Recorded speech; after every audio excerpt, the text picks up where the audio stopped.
Hello, good morning and welcome to Newsfile. This is your most authoritative news analysis platform, and here on Newsfile, as always, we put Ghana first, and it's a special edition, the Public Square edition.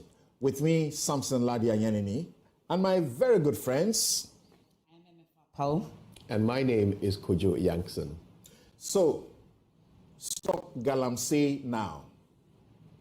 Organized labor and very many other organizations and Ghanaians make one simple request of the president: declare a state of emergency on water bodies and forest reserves. Will the government do it? Should it do it? Kojo, that's my question to you.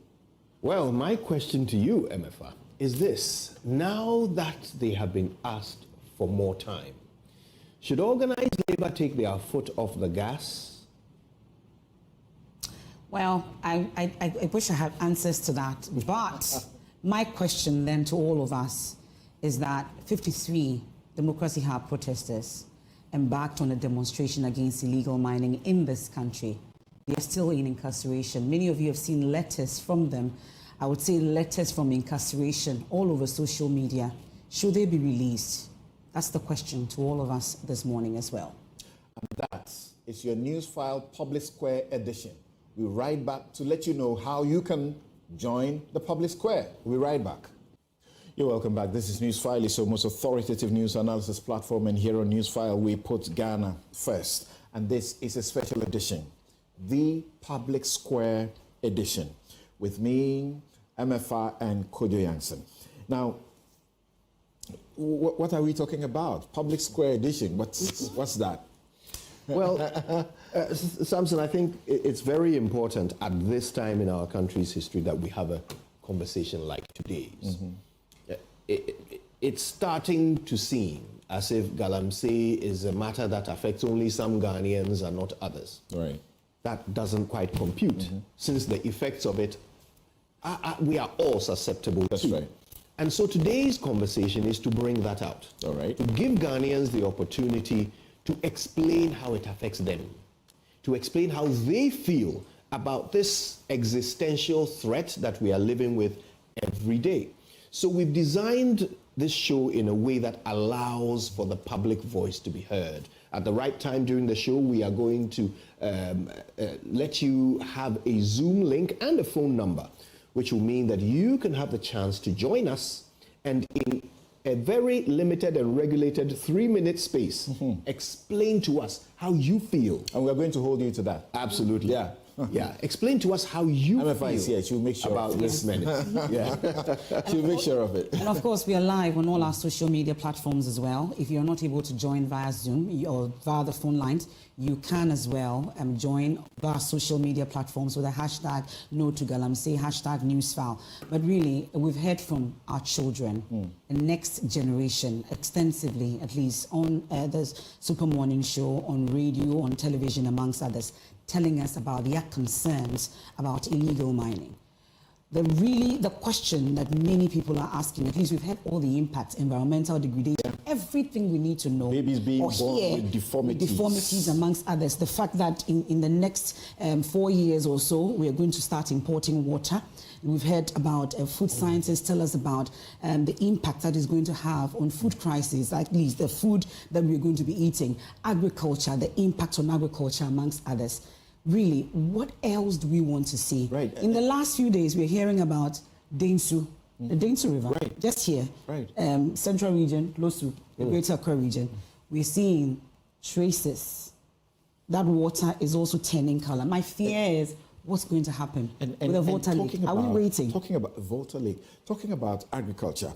In the last, couple of months, when the campaign has become heightened again, I have been informed in private conversations with people who matter.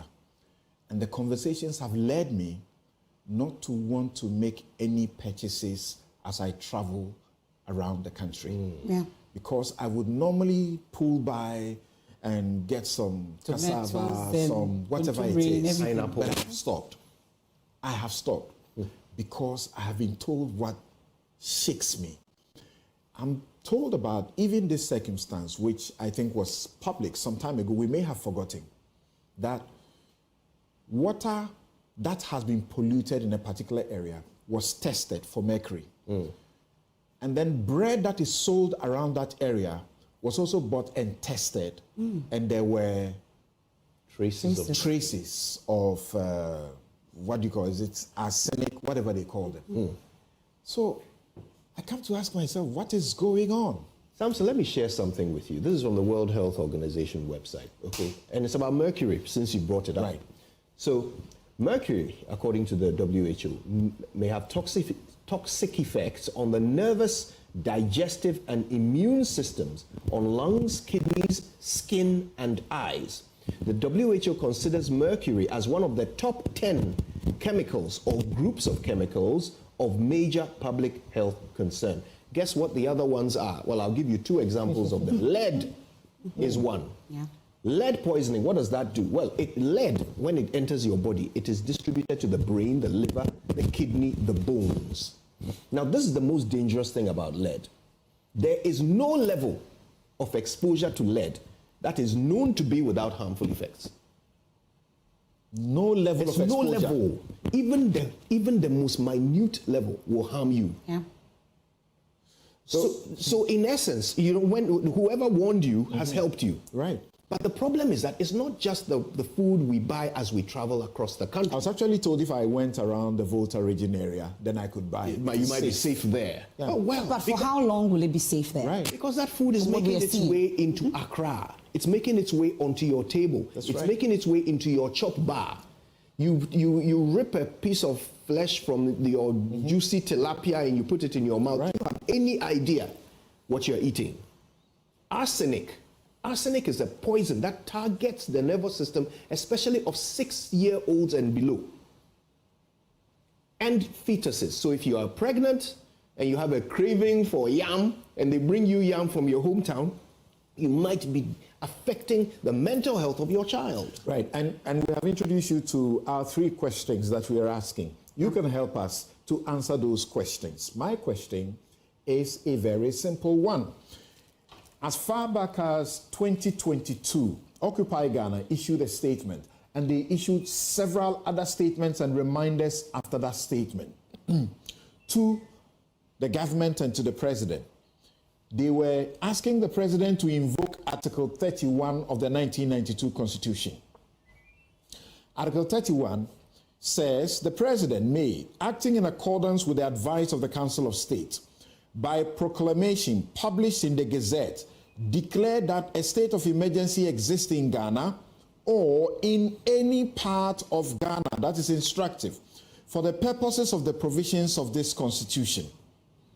So, they have been asking that the president, organized labor, and very many other organizations, so far there have been about 3 statements from individual organizations, and all of them are consistent. Declare a state of emergency on our river body, water bodies, and also on the forest as a way of protecting and preserving them for now as we begin to look for solutions. Should the president do that? Will he do that?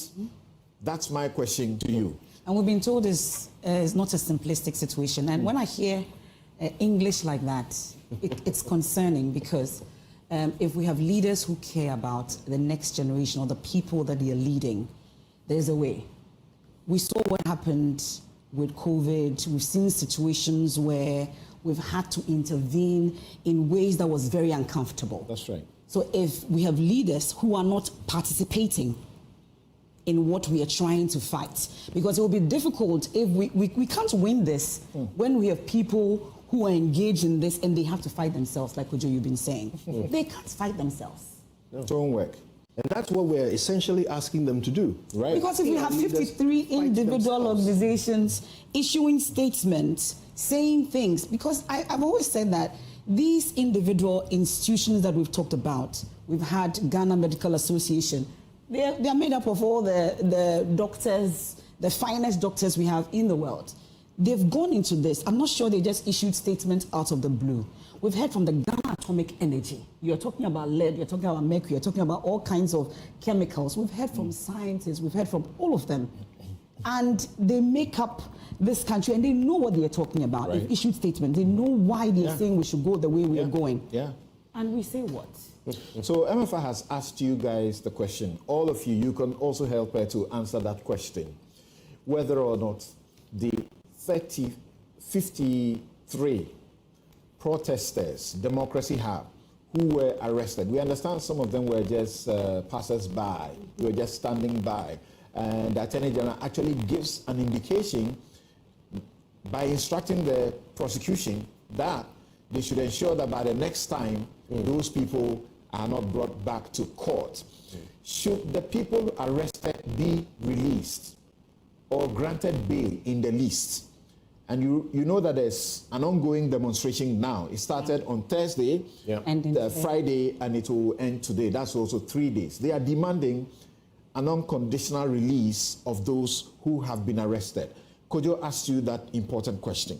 Which is, should the TUC and organized labor take their foot off the pedal now that they have been asked to give more time?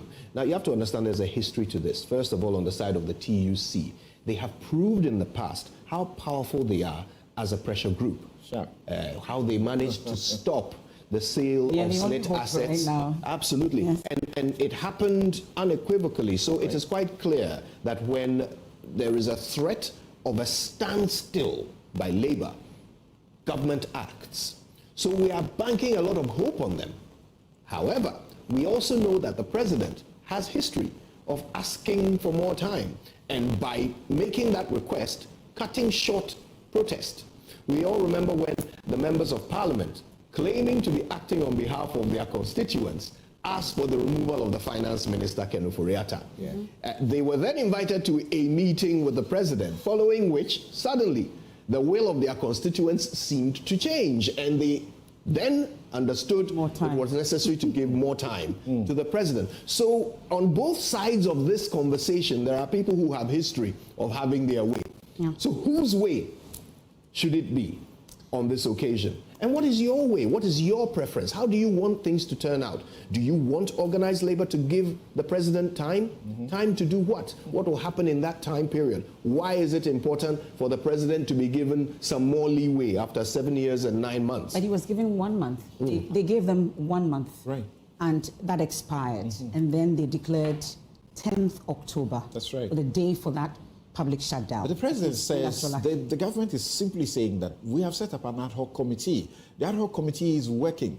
Give us some time. And they are ensuring that we're going to have some consultations and where are we do with things that properly. ad hoc committee, really? Where are we with it? Especially when we are here. Is it not a fair ask? That's what I mean. Is it? Is it? I want to share something with you. I want to share the terms of reference of this ad hoc committee. Because in this country, have we not had too many committees? Well, not only that. We've had stakeholder engagements, national stakeholder engagements. What happened to those? And we are going to begin shortly with you joining us. We'll share the Zoom details and the phone contacts by which you can call us and participate. So if you are watching, you can also see the passcode. The Zoom meeting details are on the screen. Take note of them, and we'll invite you and advise that you organize your thoughts so that when you call us, you are able to deliver in a seamless way. We're going to start right away with a first set of guys who have expressed interest in joining the public square.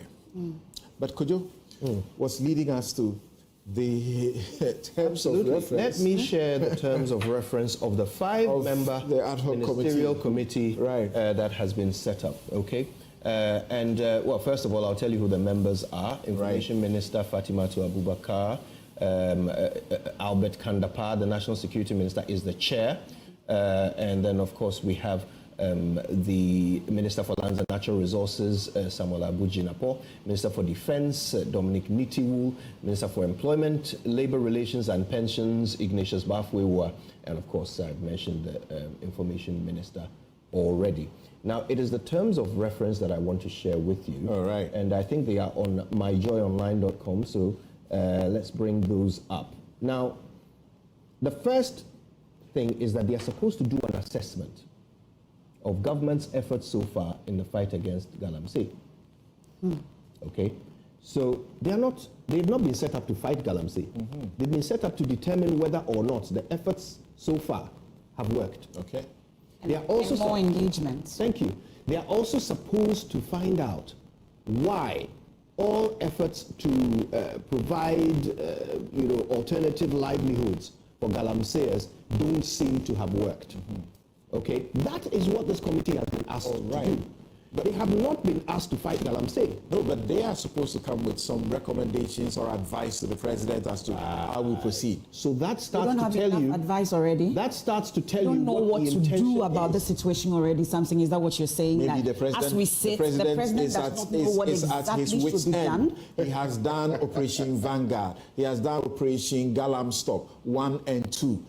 And the water is as murky as ever. The guys in Cape Coast, the Ghana Water Company, they brought us the shocker, 14,000 turbidity level. Yeah. And the average we need is 2,000. And that's even a compromise because initially those machines were built to treat 200 and then they compromised it to 500. Now they are asking for an average 2,000 and they can't get 14,000 turbidity level. Well, is it 2 days ago they came back to us revising their notes and suggesting to the country that because of some work by, the district people, things have gone down and they are now talking about is it 4,000 or 6,000 turbidity level? All right, let's go on. Let's go on Zoom and begin. This is the public square. It is yours to own. Right. So we have a couple of Ghanaians who are concerned and who want to share with us their views. Dr. Araba Etu, policy analyst and gender advocate, Vancouver, Canada. And she joins us now. She's with some 5 others on the first set of the discussion we are having on Zoom. Doc, thank you very much for your time. Let's hear your point of view. Hi, good morning, Samson and your panelists. Thank you for having me. So for me, I think that the situation is alarming. I've been on this Galamsey thing since 2017 when I used to be with WaterAid Ghana, and we've advocated a lot on this. And surprisingly, the situation is getting worse and worse. For me, I think that there are things that the government needs to do. We need the political will in action. We cannot make this partisan politics any longer. The consequences are there. We cannot wait for the worst thing to happen. We've seen the Galamsey practices, the mining practices that are being introduced now. And something needs to be done. It is not sustainable. We cannot have our president sign on to the presidential compact just August 28th on WASH to grant access to WASH, and which is going to give us a total of, I think, $1.7 billion annually in providing WASH services to everyone. And then our water bodies are being destroyed. Like, it's as if we're just signing on to international treaties without concrete actions back home, concrete steps back home. So if we want to do this, and these are connected to the SDGs, and several SDGs are connected to the provision of water, sanitation, and hygiene. Our water bodies are already being destroyed. Our forest belt is gone. So how do we even realize this compact that we've just signed on to? And Ghana is the first country in West Africa to sign on to this compact. We are always the first to do things. But then when it comes to serious action on the ground, we are not. So, I feel that if organized labor is the way to go, then, we need to sacrifice. Our ancestors did the sacrifices for us to get independence. And If we need to sacrifice, we need to sacrifice. And for me, we are saying arise Ghana youth and defend your country. But if the Ghana youth are on the street and protesting and defending themselves and they are being intimidated, then what's the way forward? If they don't fight for themselves, who is going to fight for them? The state is supposed to give them the protection and the state is not protecting them. Okay, so I feel that concrete steps needs to be taken and all hands everybody has to come on board to fight this thing. We need serious civic education in our rural areas, in our urban areas. People need to understand the consequences that this is going to have on the current generation and the generations yet to be born. There are indigenous nations all over that are fighting and protecting their forest belts. Why can't we do the same? Why are we sitting back? Previously, we said it is imperialism, it's the foreigners. But then we see a lot of us local people involved in Galamsey, involved in illegal mining, involved in small-scale mining. We are destroying our own country. If we destroy this country, then what else do we have to live in? Okay, so for me, I feel civic education, and we need massive reforms everywhere across board, in both private sector, in public sector, everyone. And I mean, I know we've talked about reforms, people are talking about resets and all of that, but we need to be serious. Like NCCE and civil society organizations, media organization, educational sector, everybody has to come on board on this. And we need like serious reforms across board. The police, the military, they need to understand that if their core mandate is to protect the citizenry, to protect the nation. This is one of their core mandates, to protect and safeguard our lands. Thank you. But Doc, hold on there. The government may be telling you that they're tired of hearing this, they're just fatigued. MFA has a question for you. I'm wondering, when you say we need to be serious, this country, we've been told that they are fighting this seriously as they ought to. If you say we need to be serious some more, what exactly would you want to see? One thing you're hoping to see that you're not seeing? And to see that I am not seeing is a state of emergency. We haven't declared that. If we can declare a state of emergency and say the ministry said they've locked our oceans, and for the ocean to rest, then we can declare a state of emergency on our forest belts, on our water bodies, so that the rivers will rest, the forest belt would also rest. It is not for any reason that our predecessors had those laws governing our water bodies and our farmlands and our forest reserves, where they declared a certain day of the week where you cannot go farming, you cannot go fishing, you cannot, because those bodies need to rest as well. It is nature, and when nature is tired, it reacts, and it's really reacting, and it's the reaction that is given us. We might not be seeing the consequences, even if we're seeing the consequences now. I mean, the effect in 2, 3, or 5 years coming, we will not be able to handle it. And all of these things, if you're talking to climate change activists, they will let you know it. I mean, everybody is feeling it. All right. Yeah. Thank you. So could you, look, Doc is talking about something that shouldn't make us feel ashamed.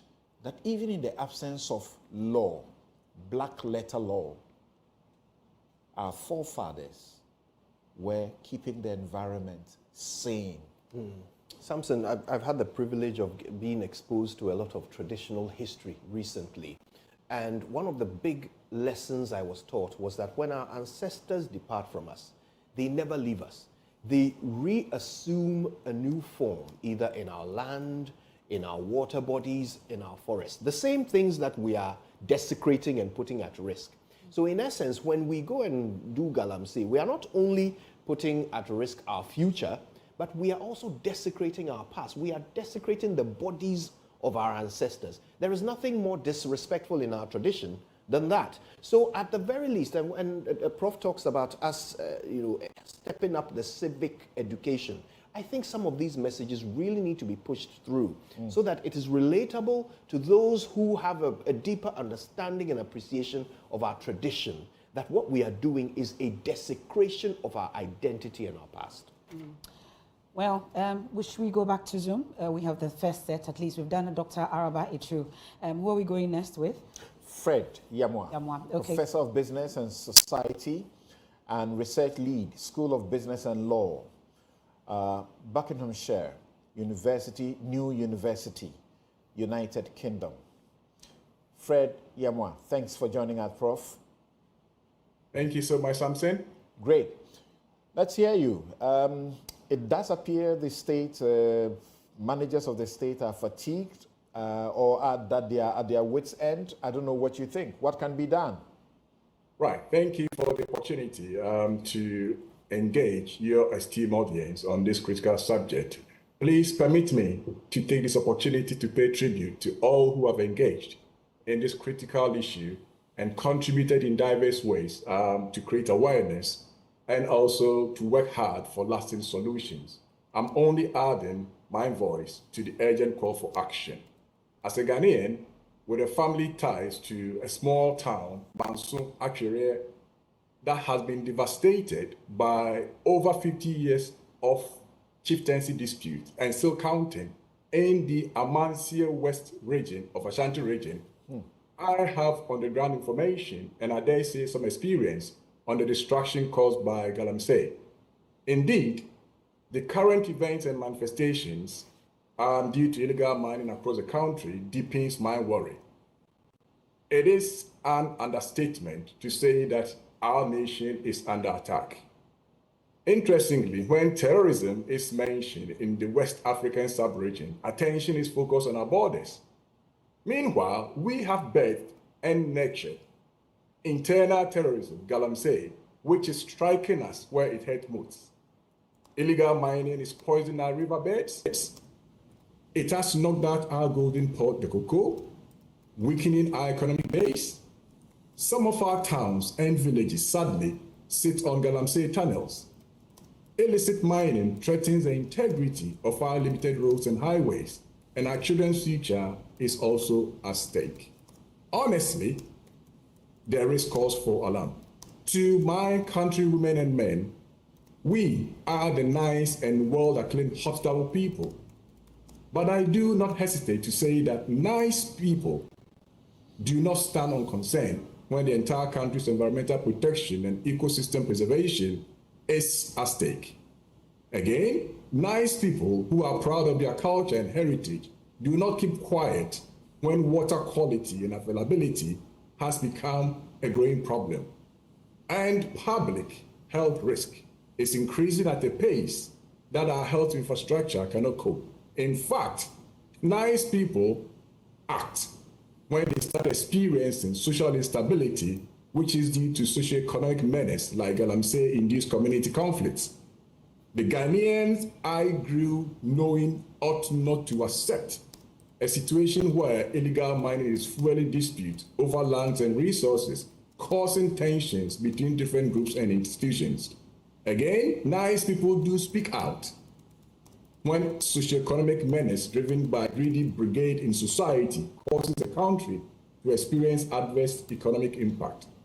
Finally, nice and highly religious people do not get immune to illegal mining that promotes child labor and exploitation and consequently deprives a segment of our children their right to education and exposes them to dangerous working conditions. Now, to the President of Ghana, His Excellency Nana Akufo-Addo, I understand that you are seeking extra time for discussions with the representatives of organized labor to reach an amicable agreement on their demands. But I ask, what would Ghana and your presidency lose if in the interim your excellency decides to cause to be announced that, number one, no further concessions and licenses should be approved, and number two, initiate under a certificate of emergency the repeal of that calamitous LI 2462 that legally permits mining in forest reserves, passed under your hand in November 2022 for a reasonable period until this prevailing huge regulatory vacuum in this sector is filled. Lastly, to all Ghanaians seeking political office come December 7, 2024, I think that the political playbook you are implementing now is to play the ostrich on the ongoing Galamsey debate in order not to be disadvantaged as far as the Galamsey votes are concerned. The code name is Operation Prioritize Win Political Power over everything else. To you, I say, Galamsey has days and weeks to reach a tipping point, and we have no business folding our arms or plan only to attempt to protect our heritage after elections. You may win power on 7 December 2024, only to inherit a country with unhealthy human resources that are unfit to build the country you want. You rather spend your term in political office trying hard to resuscitate the Galamsey battered and butchered Ghana. Let me remember, and let us all remember the good old saying, a stitch in time saves 9. And let us join effort to deal with the problem of Galamsey menace right away, rather than waiting until it becomes more difficult and takes longer to face. May the true Ghanaian stand today to be counted in this fight against the menace of illegal money. I thank you. Prof, I'm happy that you mentioned time. How much time do you think we have? I mean, as I mentioned, the tipping point is such that once it begins to roll, we do not have the luxury of even chasing it up. The point that I find funny is when politicians are trying to say that let's wait for another election. Now, the point is that the period we are in is also a time after 2020 elections. So what difference would it be to say let's wait for another elections? We are also in a period which is after elections. So time, we don't have time, because whatever that is happening today, as is being all said about, reversing them would take years, decades. And the earlier we start, the better our chance to even secure a future for the generations yet unborn. Interesting. Kojo is going to introduce our next guest. Absolutely. But before he does that, this is a message from Dr. Akufo-Addo. And he says, the most morally reprehensible intervention in the fight against Galamsey is the proposed Catholic Bishop's Prayer Protest March. It creates the impression that Akufo-Addo is so powerful that only God can stop him. How can we allow religiosity to make us so backward? We have the 1992 Constitution to fall upon, not God. We'll talk about the Catholic Church's prayer walk, environmental prayer walk against Galamsey on the 11th of this month. We'll talk about that. Yes, Kojo, let's bring out. All right, now let's hear from our next public square speaker. We're going to hear from a US-based licensed professional engineer, Dr. Juliet Ohiming in Tiamwa. Doctor, thank you for your time with us. Spend it telling us how you feel. Thank you very much for having me, Kojo, and your team. I'll first say that, you know, Galamsey is literally keeping me up at night because I had to get up like 3 a.m. US time, and I've not had enough good sleep, but I deem it so important to stay up for this. And that is because, you know, someone will be saying, or someone has told me before that, you know, Juliet, you are US based. Why are you talking about Galamsey? And I want to educate people that even the diaspora, we are not spared from the effects of Galamsey. Why do I say so? Majority of us, and if you're a picky eater like me, and although I've been in the US for about 10 years, I still eat Ghanaian food. And so I go to the African market, I buy yam, I buy some of my groceries from there. And I was talking to a friend who works at Ghana Standards Board recently, and she told me that they tested yams being exported and it had high levels of heavy metals. So if you are in this, and you know, a call to those in diaspora who think that the Galamsey is only happening in Ghana, the effects of Galamsey are coming to our doorstep, even in the US. That's a revealing perspective. And so I want to use this platform to highlight that, So let alone if you are in Accra and you think Galamsey is happening in Western or Ashanti region, for you, the effects are even more prevalent than those of us here. But I wanted to use this to highlight that even those of us in the US who still patronize Ghanaian food in our African markets are not spared from the effects of Galamsey. And I have someone from Ghana Standards Board who has tested and can confirm that levels of heavy metals in yams and other food staples being exported are being affected. And now to also another aspect of the issue that I want to use this opportunity to highlight is I'm an environmental engineer, so I feel it's important to use such opportunities to educate people. And one of the things that I want to highlight is, Samson, earlier you were talking about the turbidity levels, right? That going to the Ghana water company or that they have to treat. Now, in the water treatment process, there are mainly 5 main steps.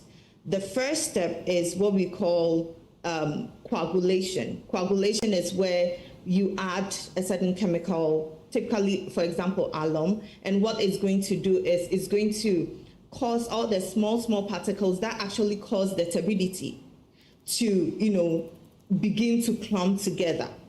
Okay, and then there is the next step is the flocculation step, where they come together and form flocks or heavy substances that can then settle in a sedimentation. So when the settling happens, that is where you see clear water, right? That's where, the muddiness goes away and you see clear water at the top. Then the next step is what we call disinfection and filtration. So disinfection, you are adding, let's say, chlorine or other chemicals to kill pathogens, such as bacteria or viruses.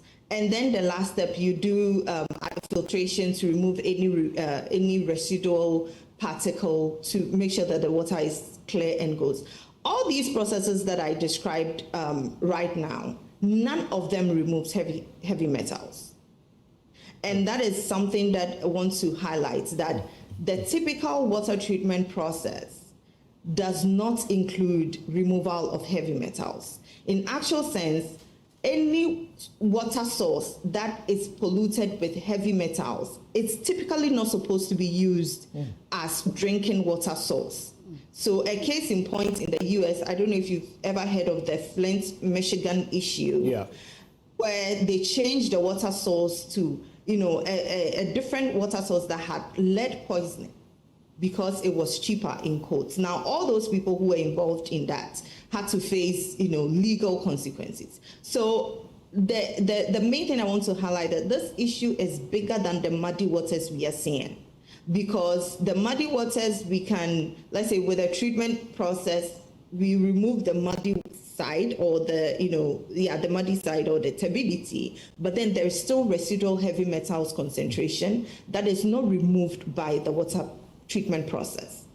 And to be able to remove that, we will need to add an additional process unit to remove heavy metals. Now that almost will be ×5 the cost of water that people are having. So in effect, we've heard that we could be importing water.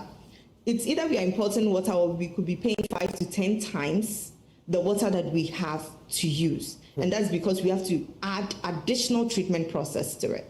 So from a technical point, that is, for me, I think it's, not many people will talk about this aspect of the issue, and so I find it's important to add that voice to it. And then education. Araba mentioned education, and I want to use this point to also highlight a few things I've picked from comments that I've seen online. Someone said, oh, the waters are so dirty, I'm going to have my borehole.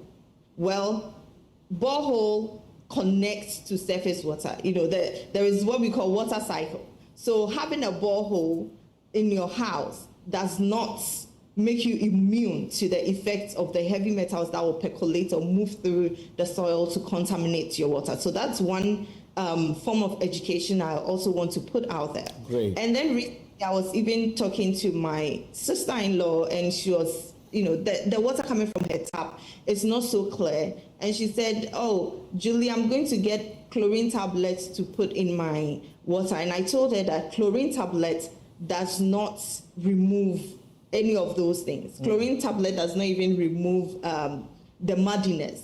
Chlorine tablets will disinfect. It will only remove bacteria and all of that. But the consequence of Galamsey is not bacteria pollutants we are talking about. We are talking about heavy metals pollutants. So from my perspective as an engineer and as an environmental engineer, those are the key things that I want to highlight on this platform. And going forward, what do I look for, or what do I need, or what solution? One of the things I want to see. We know it's an election year, and I think it's an opportune time for all of us to demand for the right things to be done. Some of us have been talking about Galamsey, since 2017.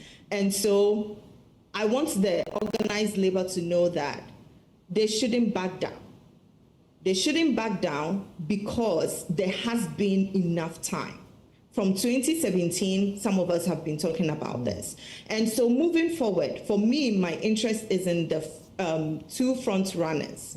We have former President John Dramani Mahama. He can't say that he has not seen the Galamsey issue going on. Right. And then we have Dr. Mahmoud Bawumia. He can't say that he has not seen what is going on. We need strong statements from them showing or demonstrating their commitment to fight this menace. We need them to let Ghanaians know that they'll repeal the LI 2462 and also they'll commit to land and water reclamation. Right. And also, in concluding, I'll say that, yes, it's an election year. They're afraid of losing an election, but I want them to know that well-meaning Ghanaians who are against illegal mining are more than the few Ghanaians who are for illegal mining. Thank you very much for having me. Thank you very much. Right. That's Dr. Juliet. And it's scary. Yeah. We have heard some of the experts locally, engineers, talk about this particular thing, that what Ghana Water actually does is not properly so-called treatment of the water. Well, certainly not for heavy metals. Yeah. And they actually tell us now that for these areas where the turbidity level has risen far above and beyond the tolerable levels, they are now having to use a different chemical. They used to use alum to, as it were, purify the water. Now they are using something they call some polymer something, and it costs 4 times the price of alum to do that. Questions some have been asking: what are the dangers of the elevated chemical that we are using? But Juliet is telling us that there is danger that will lurk around many, many years after we have even resolved, Galamsey. And we heard from the Ghana Atomic Energy mentioning that cancer cases to come. Right. We're going to be having, that's the impact. In fact, we're being told privately by some of these physicians as recent as early last week that new cases have come up that they trace to Galamsey activity in terms of cancer. So the thing we've been repeating over and over is that we are poisoning our water. Right. We are poisoning our water. Now, you see, to put it in perspective, the person on record as being perhaps the most evil human that ever lived might be Adolf Hitler. Adolf Hitler, the scourge of the Second World War, somebody who tortured Jews, killed children, gassed people en masse. Even he never polluted or poisoned a water body of any nation. That diabolical thought never occurred to Hitler.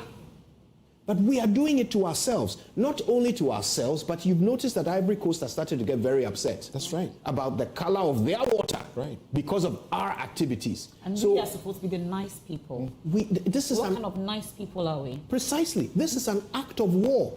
We are poisoning our own water and poisoning our neighbor's water. Kojo calls it an act of war. MFI is introducing our next guest, but as Kojo says, it's an act of war. I had to process what is going on when the experts continue to say this is an existential threat to us. So as a lawyer, my mind went to genocide. And genocide in law is defined as the crime of intentionally destroying parts or all of a nation or race, could be ethnic group, by killing those people or by other methods. And I say, this is genocidal because it is the crime of intentionally destroying part or all of Ghanaians by killing Ghanaians or by other methods, including allowing Galamsey to destroy the environment and poison our water and food. We're allowing it because we have the power to disallow it. Emefa. So I've had war, I've had terrorism, now I'm hearing genocide. I didn't think a time will come that we'll equal Galamsey to these words. But let me bring in Dr. Justice Kofi Boachia-Pia. He's a medical doctor and research immunologist. Doc, we're in your hands. Hi, Emefa and Samson and everyone else in the studio. Thanks for having me. Let me just issue this disclaimer that whatever opinions I say are mine and not those of my employer in any way. I think the devastating effects have been shared over and over again, and at this point, no Ghanaian can say they have not seen it or they've not experienced what is going on. And I'm happy Julia spoke before me. She's an environmental person, so my good friend, she understands these things better and has given a technical view to it. Everybody is affected by this. It's strange when people think, during the protest, you had people saying the Galamsey is going on in certain areas, so why are you protesting in Accra? I find it a bit ignorant and warped for anybody to think so. Look, I grew up living in Aldenta in Accra, and if you lived anywhere around those areas, you know the problem with water. It has been a generational issue. People struggle to get water over there. So you see the effect and the difficulties you go through, the cost of living in those areas if you're not getting water supply. Ghana Water recently told us that they are currently operating around 30% capacity. And recently, I think I was watching your channel, and you had a whole MPs and MP. He was actually a former deputy minister or something, saying he went to Cape Coast, and the water that was coming out of the tap was not something he could use. Yes, I know about change. So these are damaging things everybody sees. Look, and it affects everybody. It's not just the water, but it's also the land. A friend of mine who's a mining engineer was explaining to me a process he says called leaching, which the illegal miners use to get the gold from the land. And they basically poison the land with these heavy metals. Eventually people plant food, they get leached along, all these heavy metals, and nobody tests for these things in the food we eat. So you live in Accra, you live in Tamale, you live wherever, these things affect you. As a country, recently we heard that our cocoa production has gone down. And it's because people are cutting down the trees to go mine gold, and they're doing it illegally. It affects everybody. So how people think this thing is a problem of certain people, it's not a problem of the nation, it is strange. And I think it comes down to one simple thing. I've always been saying that in Ghana, we do not value life. We think everything is just politics, everything is about money. We do not think about the consequence of everything we do. So if this will make me rich, I do not care about the consequence. We do not think that a person's life is more valuable than any of these things we chase. Look, I used to, in 2013, and I remember this very well, I was a medical student at the time, and I went to do a community health district rotation in a place in the Ashanti region called Manson Kwanta. There's a hospital there specifically called Agroyesu. Those days, there was a lot of talk about Galamsey, and we may have forgotten so soon, but in 2016, Galamsey was actually one of the electoral issues that caused the ex-president Mahama to lose the election. People raised alarm about it, and there was a lot of talk about it. And even as of 2013, in Mansour Agroyesu, I saw people doing illegal mining by the roadside. They weren't doing it in the bushes. They were doing it by the roadside. And I still have the pictures from those. They were doing it by the roadside. So it has been going on for a long time. In 2016, it became an electoral issue. It has become an electoral issue again. And people say we're talking about it simply because you want, you have a political agenda. That argument is strange for me. It's extremely strange for me. Look, this thing will kill people. If there's a publication by Professor Osei Sampeni, he's a pathologist in Kofanachi. Yeah, we spoke to him here. Yeah, and he was talking about the occurrence of abnormal births, all these birth deformities. These things can be nailed down to some these heavy metals which are found in our water and in the soil. Directly, there's no way around it. We are struggling to deal with kidney diseases in Ghana. This can actually be nailed down directly to this. Recently, I think he actually does. He traces them to the heavy metals. He does the investigations in the mining areas. Exactly. So some of these things, these are problems that will affect each and every one of us. So when someone says, let's wait till election is over before we talk about it, it's a needless attempt to gaslight people. What happens in the time that we wait? We wait for elections to come on, okay, between now and then, the number of lives that will be lost. And then we wait for a new government to come and form its own government, appoint people, and then what happens during that time? Is that we do not see the consequence of these things. And sometimes, I joke about it, but I actually believe it. I'm a Christian, but I'm not too sure I still believe that God has an appointed time for anybody to die, because if he really did, then unless part of that plan was to locate you in Ghana. Look, I practice in Ghana. I practice outside Ghana before moving into the job that I do now. And I tell you that people die needless death, and they would not have died those deaths just by a simple change of location. So some of these things, they are devastating. I am more worried about the gaslighting attempts that go on. They say it should not be politicized. I don't think it is up to any politician to tell us not to politicize it. When we say it should not be politicized, that message or that statement goes to people like myself, like Juliet, like ordinary Ghanaians who have the power to vote and who are going to vote in December, to say that if you support the MPP or you support the NDC, your opinion on this matter or your actions on this matter should not be informed by your political support. That is what it means when we say do not politicize it. But for the politician who has stayed in power all these years and looked on for this to fester on, he cannot tell us not to politicize it because it is your job. And the worst thing they say is that it is collective responsibility. It is not collective responsibility. People have been voted to fix this. People have been appointed to fix this. People are paid salaries to fix this. People have been given power and authority over security forces, over all the state institutions and apparatus required to fix this. They cannot push that responsibility onto the ordinary Ghanaian and say it is our collective responsibility. It isn't. At best, what it is for us is a moral responsibility. But of course, nobody has ever been jailed for morality. That cannot be a case. So you see, our responsibility in this case is to put them on the edge. If election is what will scare them into doing it, then we need to do it. And we need to push them, we need to push. This thing did not start now. In the previous government, we saw them do something. Before 2020, we saw Amewu run into the forest with the security forces, and eventually the water cleared a bit. And then we've come back to this point. So when else do we wait? Recently, I was watching, in the Central Region, Ghana Water Company, they said, the turbidity levels had come down, and they were sort of jubilating. Had come down to about 9,000 NTU. The WHO standard is 5 or less. 5 or less.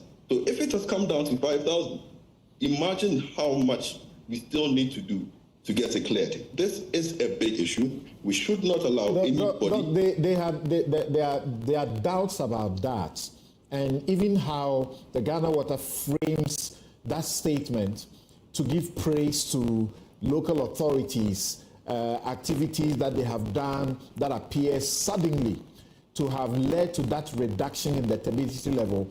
There are doubts about that, and I join those who are doubtful about it, because only 2 weeks ago, they had told us that the turbidity level had risen to as much as 14,000.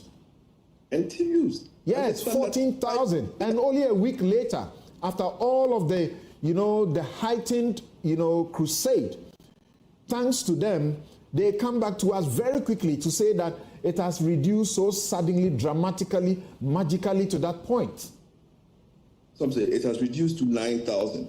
The standard is 5 or less. It has reduced to 9,000. The standard is 5 or less. See the gap.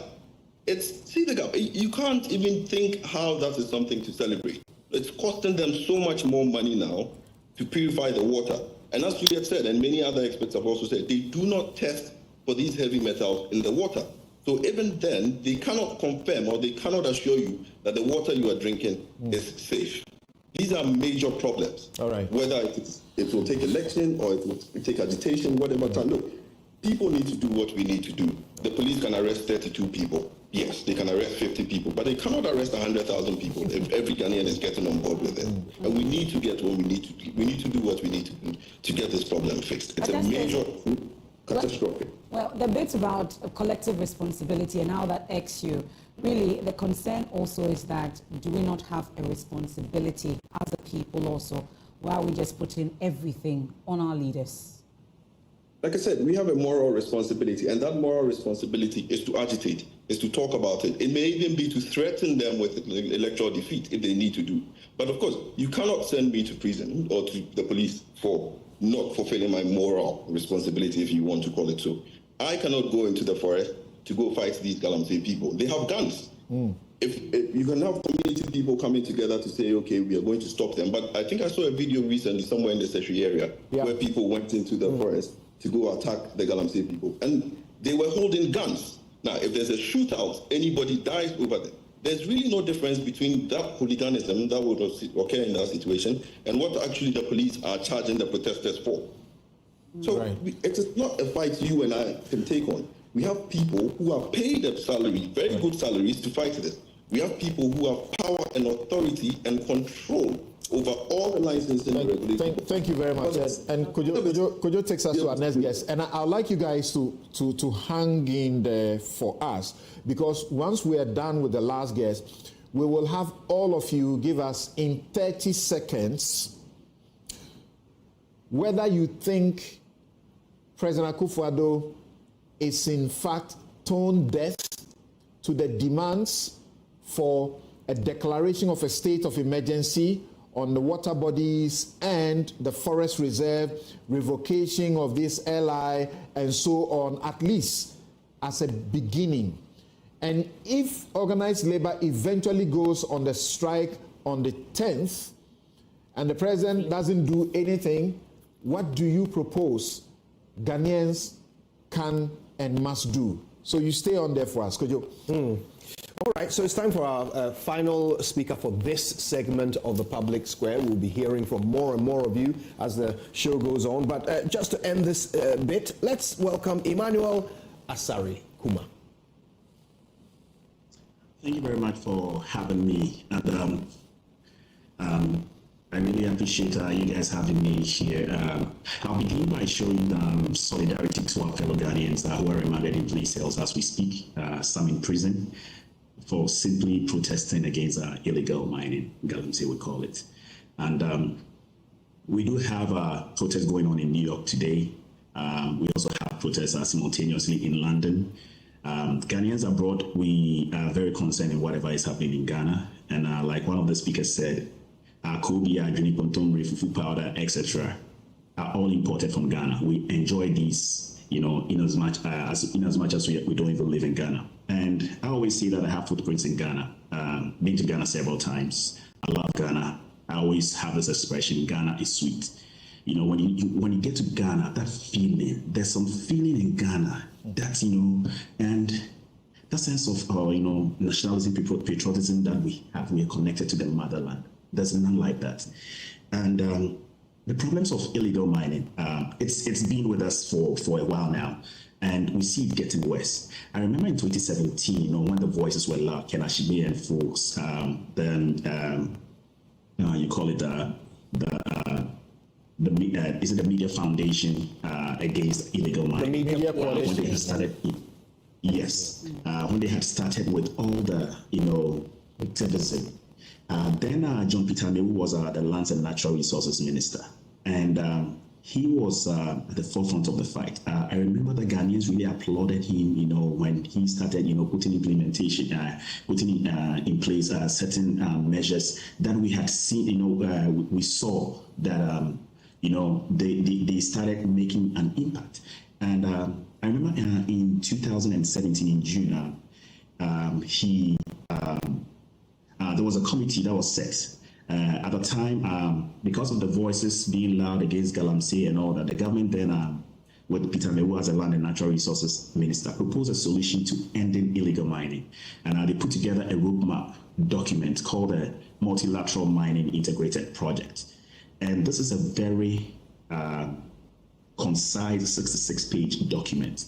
And it has in it all the problems we are talking about today, solutions, that, they felt would start making an impact. And as a matter of fact, they started, implementing some of these, and they proposed $150 million to be able to reclaim the land, fix the livelihood of people. And you could see that there was an impact, something had started, but it didn't take long when he was removed as a minister.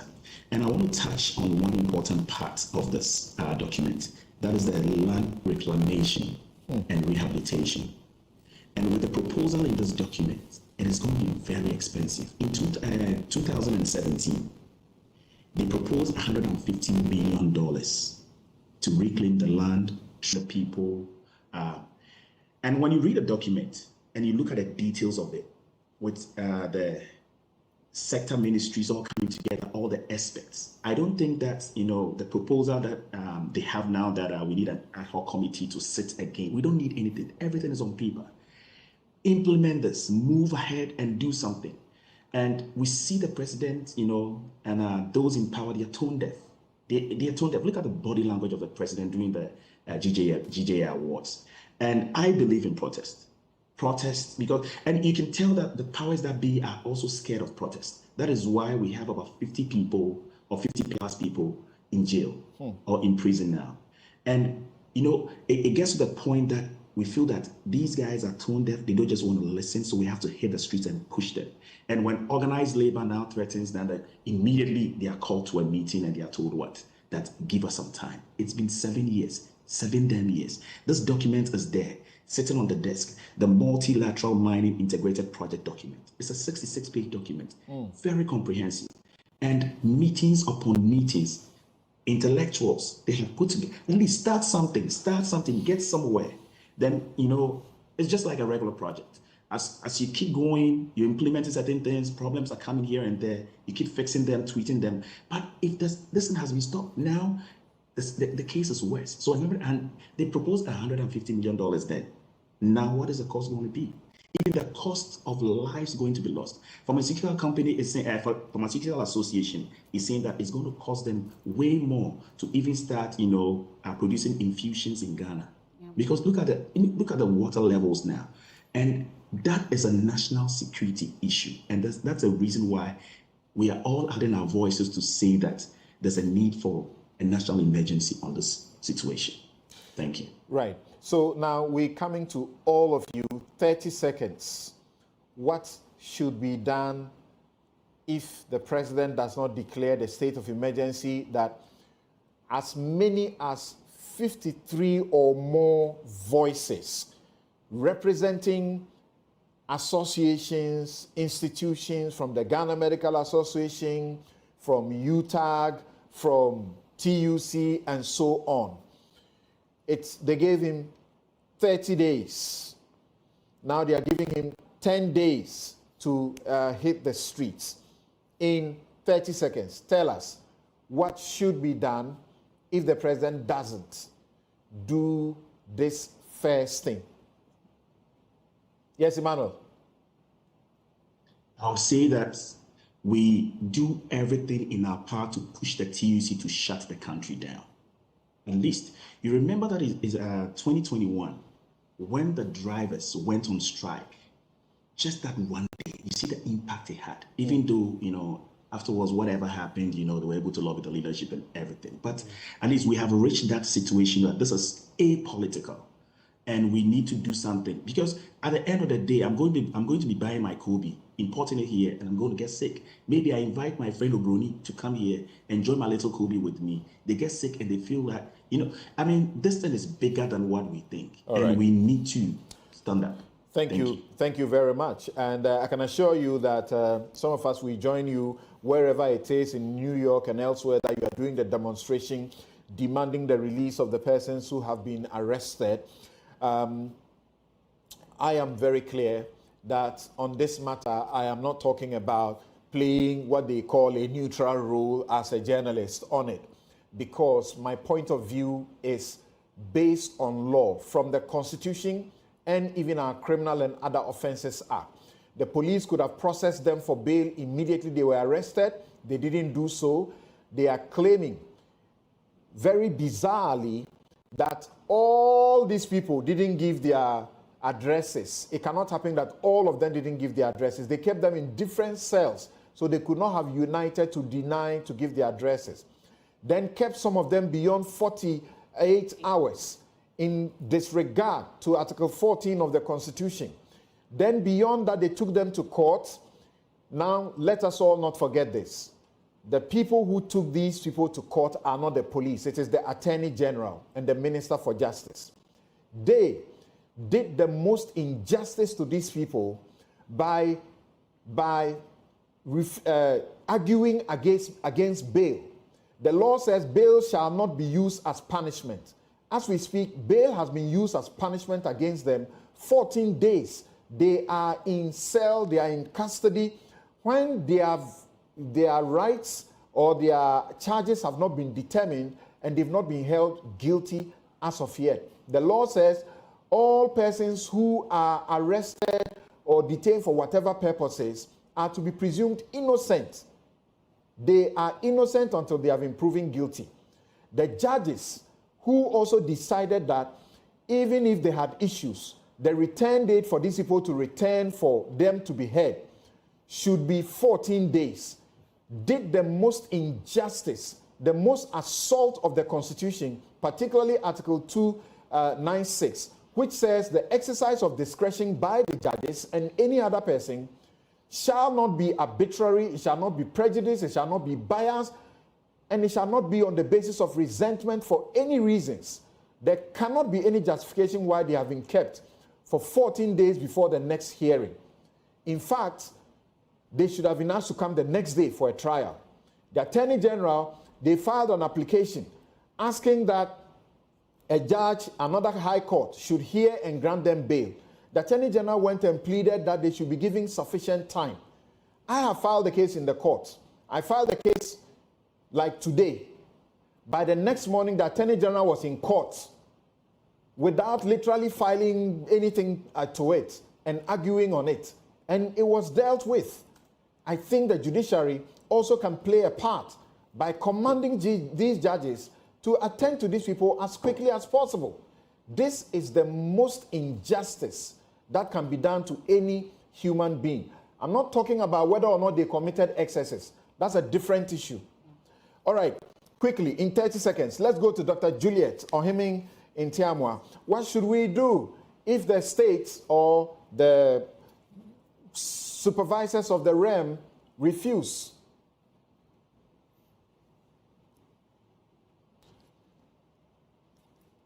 Okay, can we have Dr. Araba Etru?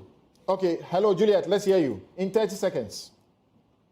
Yeah, I'll say that, I think, let me just say this quickly. Previously asked what we thought of the posture of the president, right, and people involved and whether they've been tone deaf to all of these things. I think, one, the fact that, even after 2017, 2021 agitations and all of that, they still went ahead to pass LI 2462 means that, there is no recognition of the gravity of the issue that we are talking about.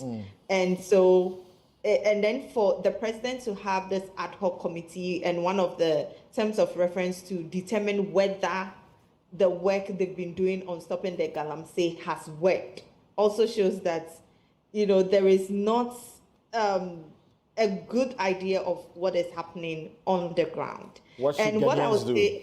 say is, if the president does not do anything, the TUC, organized labor, should extend the strike. Thank you very much. Fred Yamwa, Prof. Yes, what I would say is that if he doesn't listen, then the strike should continue, but it must also be extended to bring pressure to bear on the parliament to start initiating impeachment of the president, despite the few months that he's going in office to exit. Thank you. Thank you. Dr. Araba Etru.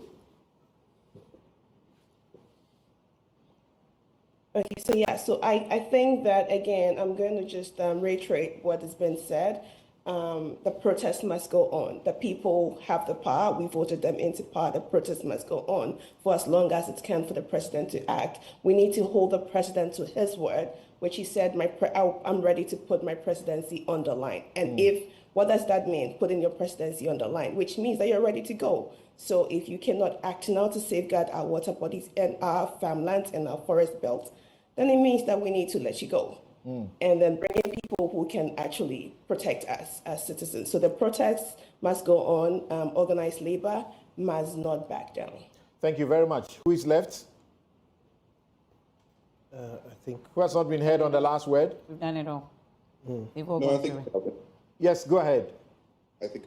Oh yes. No. So I was going to say, look, we've seen the government do something about this before. After the 2016 election, Peter Mewu, who was minister at the time, went into the forest with the security forces. That did not fix it permanently, but at least it slowed down the process. Right. So I do not buy into the idea that the government is clueless.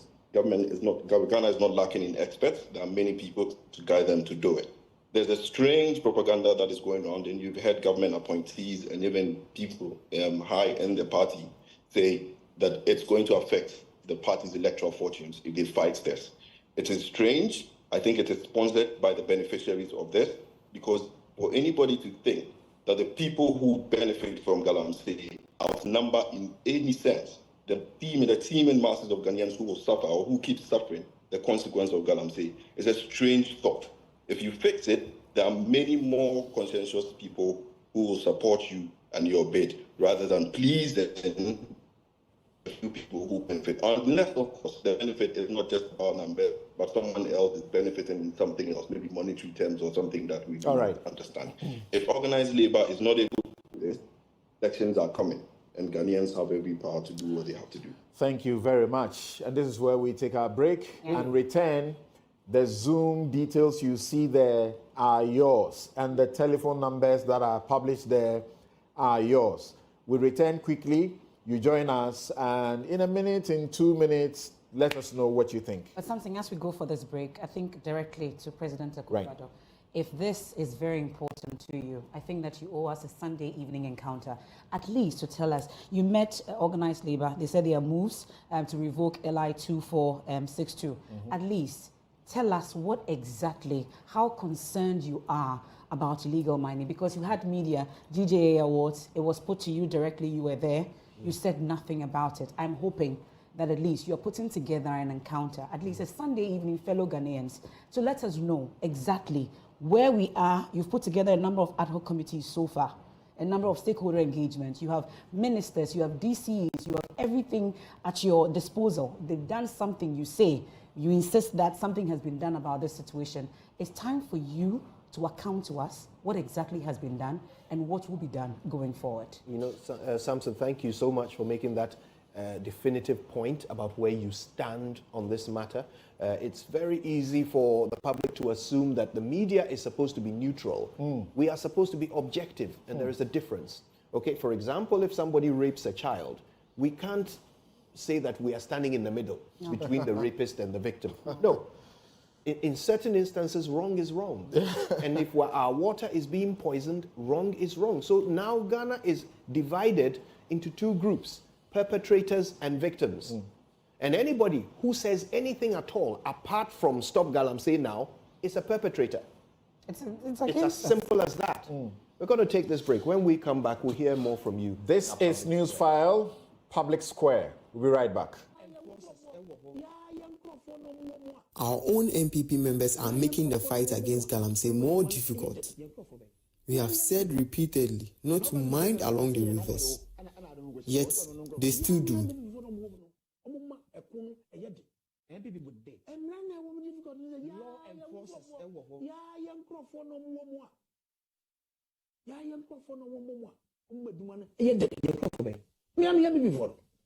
Now got to say like was saying another good day. And now woman difficult law enforcers yeah young crofo no mo yeah young crofo no mo umeduma e de young crofo be me am before.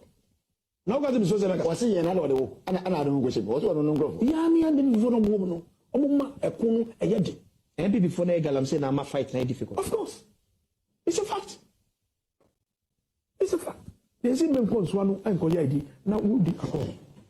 So therefore, Enam, a quiet Enam so, a Kuditia, so therefore, Mother the Poor Pomu before Nomoqua. District Security Councils are NC's done, Genomoye. Regional State Councils, Munamusha Security for more, which is away. So every time soldiers have to move from Accra and go into these areas, here Kokodia, and why? And so, if you are the country, we are MMDC, not Galamsey Air Cost War, now we trade the warrior, or no was.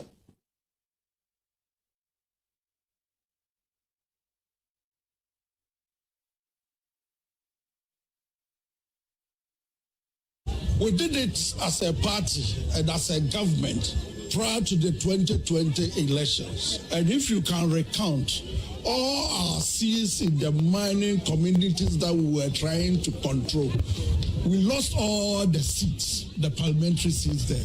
So do you think for the second time, if we say we want to break the 8 and people are crying for that ban, the current government will have the guts or will find it necessary to put a ban on it in fear of losing power? And that fear, it can be any party at all.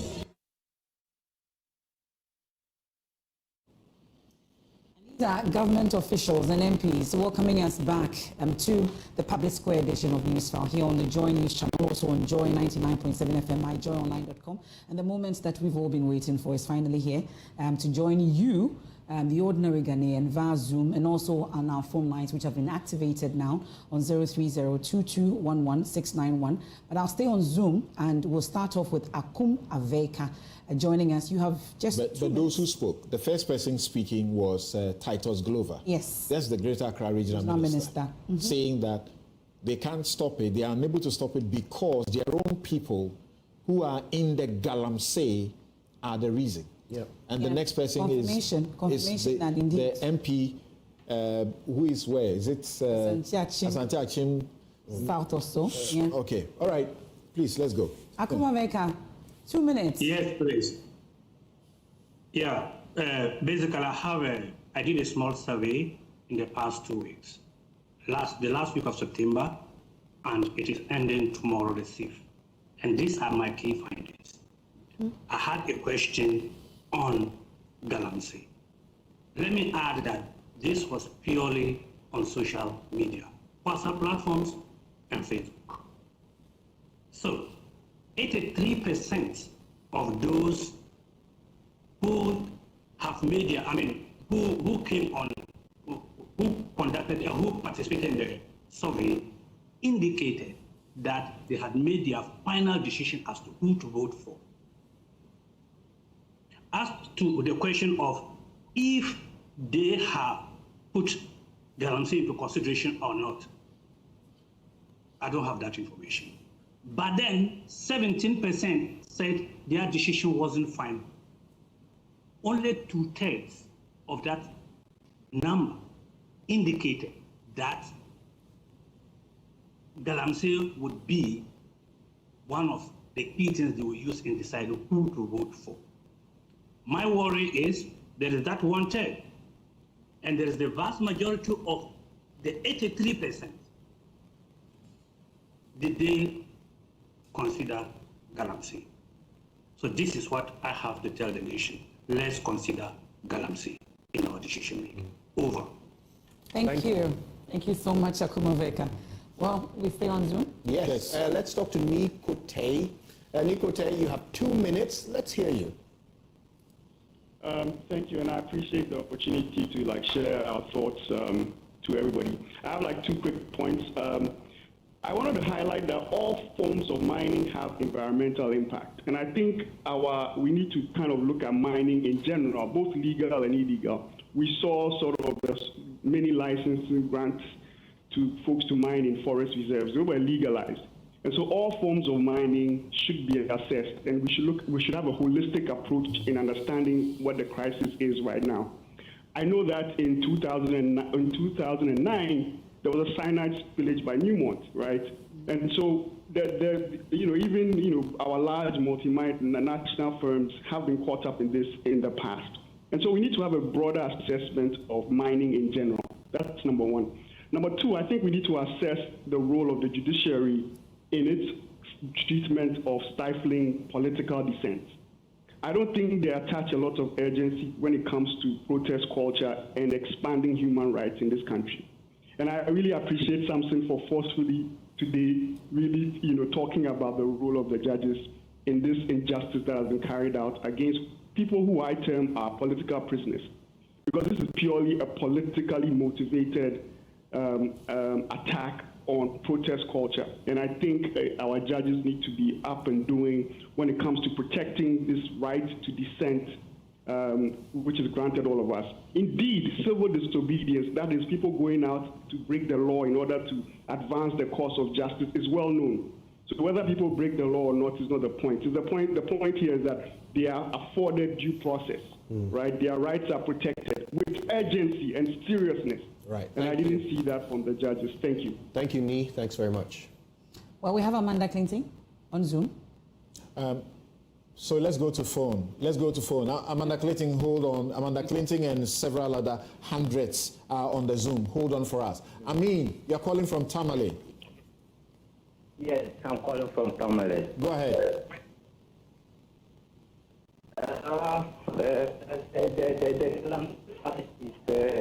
It's a national issue, and then we have to tackle it ourselves. We have to put our political talent aside and then fight it as it is. My dad has MPP, and it hurts so much to see our water bodies being contested by your line is bad, but thank you. Your point is heard that you feel that this is bad. Amanda Clinton joining us on Zoom. Is it the same Amanda Clinton we know? Yes, there you are. Yes, what do you say? I think the arguments have been phenomenal and it's really summarized everything. But we cannot forget the economic opportunities and the source of income that Galamsey provides a lot of Ghanaians, and that's why they're doing it. So from a policy perspective, it's not just about fighting, politics, government, and everything else, but having this sort of multifaceted strategy on how you can come up with solutions. For instance, the girl-child policy did very well when it started a number of years ago, but people are now saying we need a boy-child policy. Things like that. Policy goes beyond the law. So it goes to things like education and awareness, environmental advocacy, etc. But if this fight has earnestly been going on since 2017, it's bringing about cancer.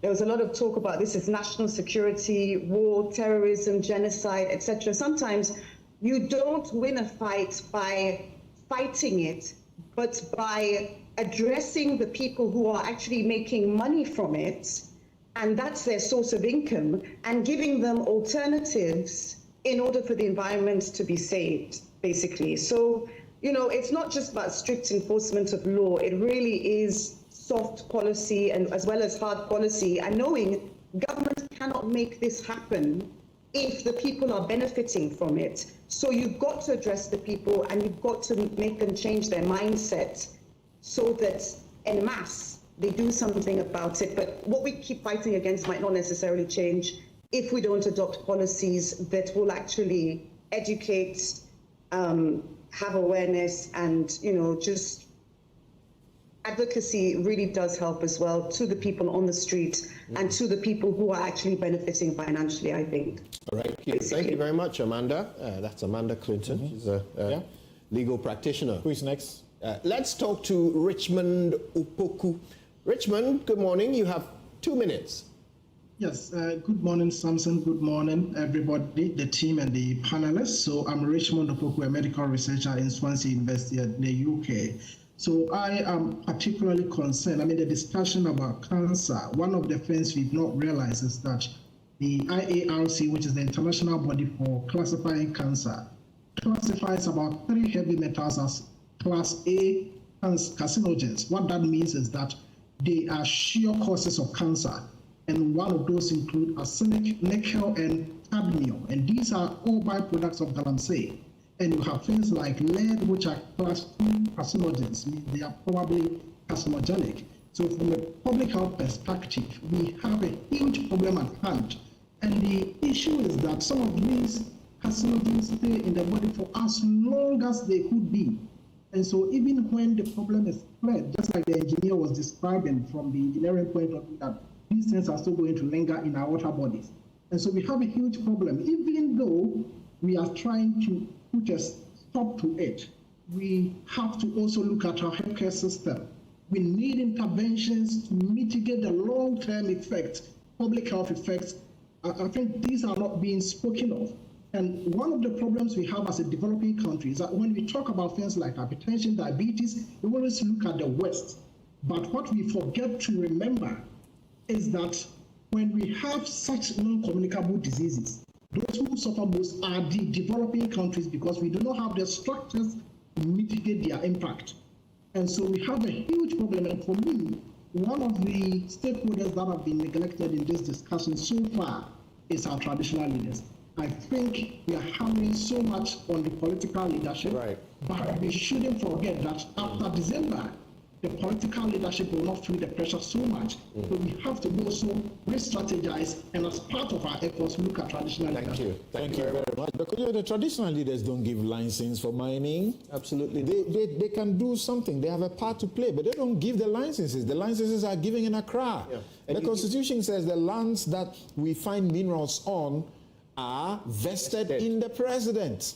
And you hear traditional leaders complain that they sometimes walk up to people who are mining and say to them, "What are you doing here?" And they will whip out documents claiming to have been given licenses to mine there. And these chiefs are not equipped. But yet some of them have declared their areas no-go area. And it's working. It is. So, Abdul Karim, you're calling from Bolga.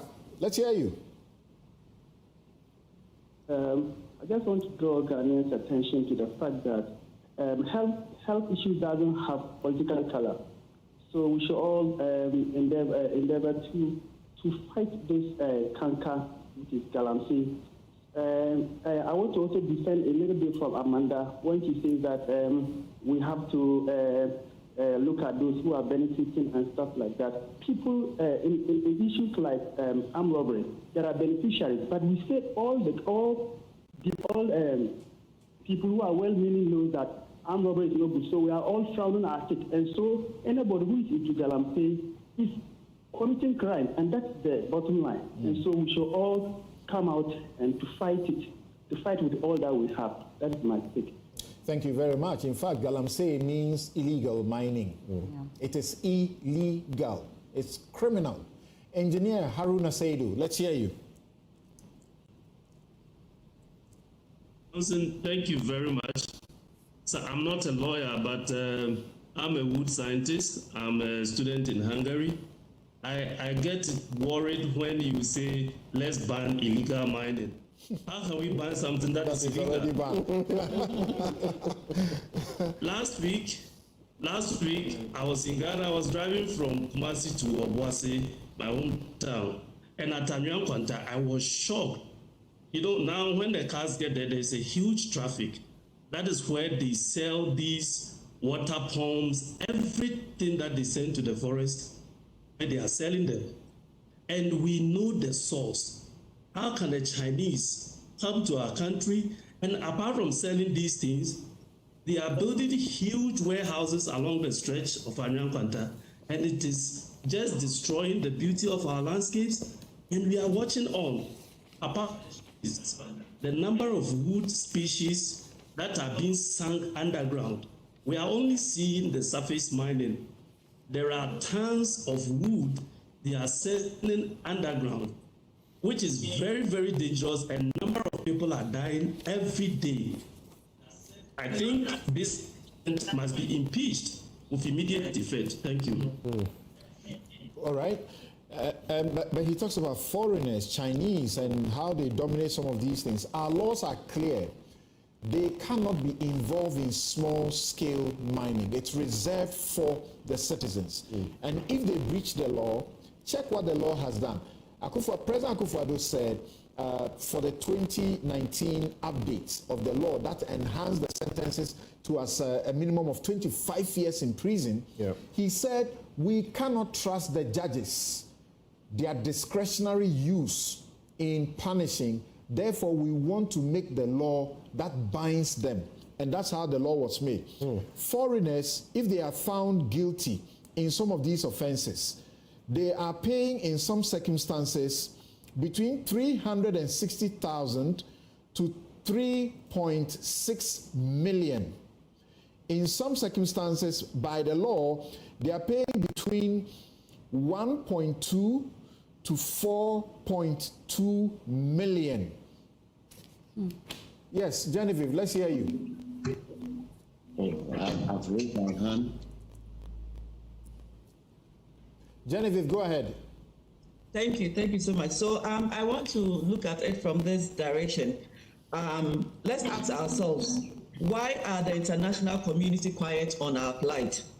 Why is Bretton Woods institution not using this as a condition for loan for African countries?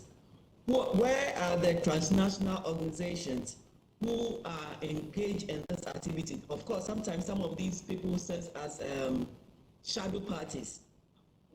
Why are we not identifying these people? Currently, I'm a student in Argentina, and they also have a similar issues with lithium. We have discovered lithium, and we are happy about it, but we have not gone down to check how lithium is mined. It's a lot of water that are used in processing this. Let's look at all this direction, and I think most of our youth are not angry enough.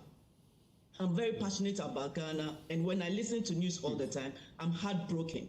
Our leaders, if they say they are offering themselves to serve the country, why are they begging to serve us?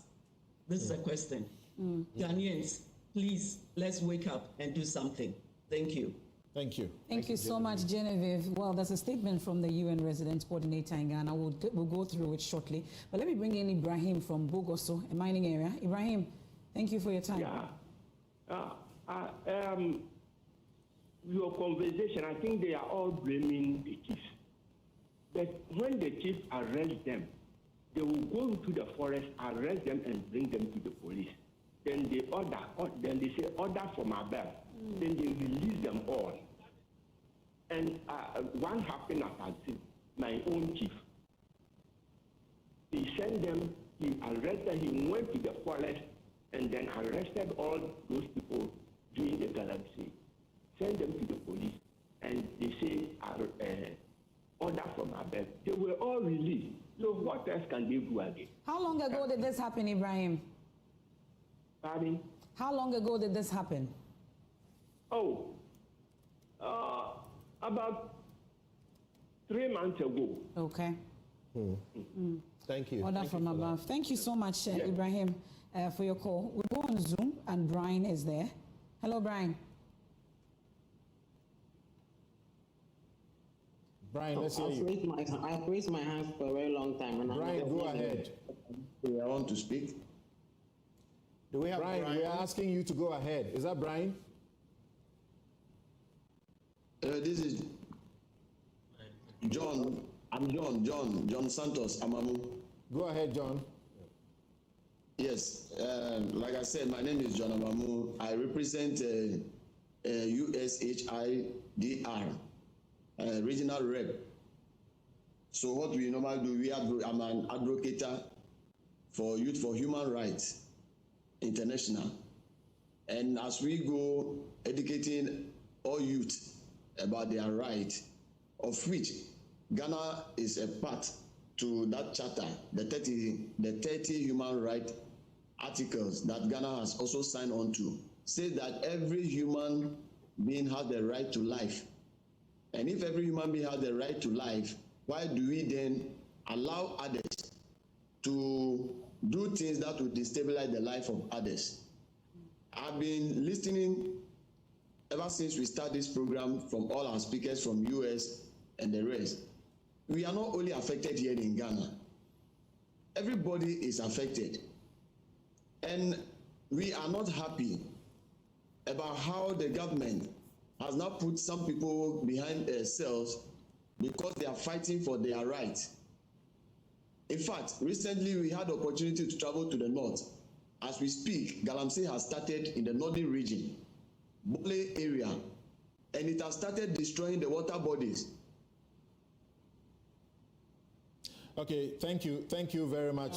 But in the north, if we have to situate things properly, over there, the kind of mining, as we understand from the Minerals Commission, there's a lot more responsible mining, and much of the mining is not done by water bodies, and so that's the point. And the government cannot do anything, because if the chief says this is what I want to do, and the people agree with them, they will not allow you. So the chief will have to give you a permission for you to go into the bushes.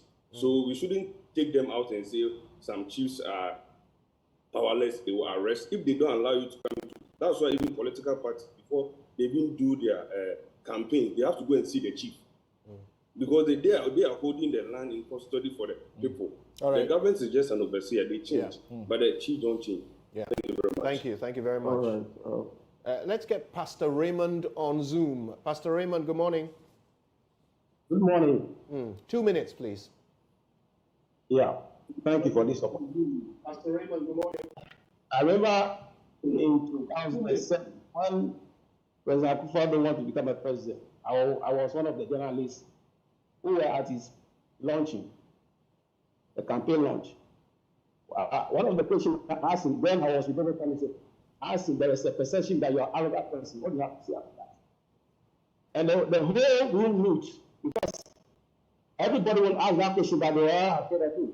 When I asked that question, he said, Mr. Akute, he said, it's a perception. Come close to me. From there, I became very close to Nanado. And we campaigned for him. He won power. But I am very disappointed that the very person I campaigned for during that time, I used my own newspaper called the State Newspaper and paid for him before he won. But I am very disappointed that he came into office and Ghana is destroyed. Ghana is destroyed on his head. I am very sorry, Mr. President, do something about it before we leave power. Ghana is destroying, and you don't have any legacy. And those of us who campaign for you, as a journalist, then we are regretting. Thank you. Right. The president said that he was thinking about the next generation and not the next election. Can I trust him now? Sam Agre, you're calling from Kaneshi. Let's hear you. Yeah, good morning. In fact, my contribution would be that looking at the way things are going, all of us, not the media, not the labor union, all of us must be angry enough to support this call. Now, our constitution is very clear. It said the president will hold in trust all members on behalf of the Ghanaian. Now, on top of that, he himself has said, I am putting my job on the line to fight this menace. If he fails and we are demanding accountability, the people are being arrested for asking why it is happening. The Constitution. So if the president has failed, the only thing to do is to impeach him. So I don't know why all these things are happening and nobody is taking action, especially our parliamentarians. Because we need to hold him to account for everything that he's doing. Now, the risk that we have as a country is that our beverage industries are being threatened by this contamination of the water bodies. Because if we are not careful, the very water that we use in producing these things will be questionable, and therefore we will be out of jobs. So it is very important that all of us wake up and ensure that the president sits up. Unfortunately, the Labour went to meet the president for putting their demand before him. Now, the only thing that he has to do is to respond to the demands. There's no need to negotiate for anything. Yeah. So for them to go there to sit down and say that, let us negotiate on whose behalf? The demand is stop these things. So therefore, a call and just writing a letter to say that these things must be stopped. Putting the police out there, putting the military out there to ensure that they stop it is paramount. Okay. And therefore, there's nothing to negotiate about. So all demands that has been put before him, he needs to answer them. Okay. Period. Thank you. There's no need to. Right. Thank you very much. Thank you so much. And he says something that it's worth commenting about, where people continue to say something about people demonstrating. There are laws about how to demonstrate. When you're demonstrating, the law lays out what you must obey. And if you disobey, you can be dealt with. Yes. For some of us, all we are saying is that if you do wrong, yes, you should be arrested. But when you are arrested and you are being processed, you should be dealt with fairly and justly. That's all. You know, he talks about what this will do to the beverage industry. Yeah. I'm actually more concerned about the water industry. Because you know, in Ghana, we have mineral water and we also have purified water. They are not the same. Okay. You'll find that those who produce purified water, many of them are just taking tap water and purifying it. But we've already learned that that process does not include the removal of heavy metals. That's right. And then mineral water comes from the ground, which is already poisoned. So we need to ask ourselves a few questions about the water we're pouring down our throats. We're still on Zoom, and Frankie is with us. Frankie, what are your thoughts? Frankie, unmute and fire away. Hello. We can hear you now, Frankie. You have 2 minutes, please. We can't hear you, Frankie. Hello. Much better now, Frankie.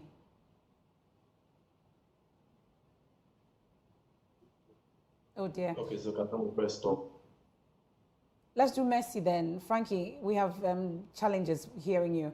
Messi, can you hear us, please? 2 minutes, fire. Let's do Messi then. Frankie, we have challenges hearing you. Messi, can you hear us, please? 2 minutes, fire. It's getting chaotic. One thing I think about is this ultimatum to organized labor to, hold on with the strike until I don't know what time the president is looking for. You've had 7 years to do this, and he has not been able to do it. In my view, organized labor will act as the proverbial, dogs without teeth, barking without teeth, without toothless bulldogs, yes. They'll be acting as toothless bulldogs if they are unable to go through with this, because this is a critical national issue. The organized labor was able to stand against the sale of the hotels by SNIT. But if they are unable to also stand for this, which is even a bigger national issue, which is an existential threat to us, then, it would silence organized labor forever, essentially. It will silence organized labor, essentially. So organized labor we are encouraging them. In fact, the heads and the leaders of organized labor should take this to heart, put anything political aside and pursue this strike so that our leaders will realize that we are not just spectators. We are not just sitting on the back. We, the people of Ghana, can stand for whatever we want to be done for us. Going forward, they would not take us for granted. Okay. Again, with the climate change going on, you see that even this year we have not had a lot of rainfall. Now, a lot of these rivers rely on this rainfall or the rainfall in Ghana to, regenerate or resuscitate themselves. Now, with the shortfall in rainfall in Ghana, that means that it will even take a longer time for the rivers to get back to their natural states. That's right. It would really impact us. Thank you. This is not looking at just the now, but a very long time. Thank you, Messi. Thank you very much. I think our very final guy on Zoom is George Kankam. And Messi was saying something which Mami emphasizes here. And Mami points me to Article 1, Clause 1 of the 1992 Constitution. And she quotes it. It says, sovereignty of Ghana resides in the people of Ghana, in whose name and for whose welfare the powers of government are to be exercised in the name and within the limits laid down in this Constitution. And she says, my emphasis is sovereignty lies with the people. Why is the executive playing deaf to the demands of the powers that the people have, that they have been giving to them? George, let's hear you. Okay, good morning. Thank you for the opportunity. I've heard arguments that suggest that mining in total should be banned, and I think that is a wrong thing to start with. Mining, Ghana is not the only country which is involved in mining activities. I think for now the focus is properly narrowed. Illegal mining and declaration of a state of emergency on water bodies and forest reserves, and the revocation of the LI that allows mining in the forest reserves. That's right, but in all these, I noticed that the executive has been very adamant, the legislature is quiet, and the judiciary is almost toothless or useless. These are the three arms of government, and surprisingly, it is only the media which is fighting this thing now, and that's my worry. I think that there should be a national consensus on this thing, something that every party will work with, whether you are NPP or NDC or whoever is in government, must be made to work within a certain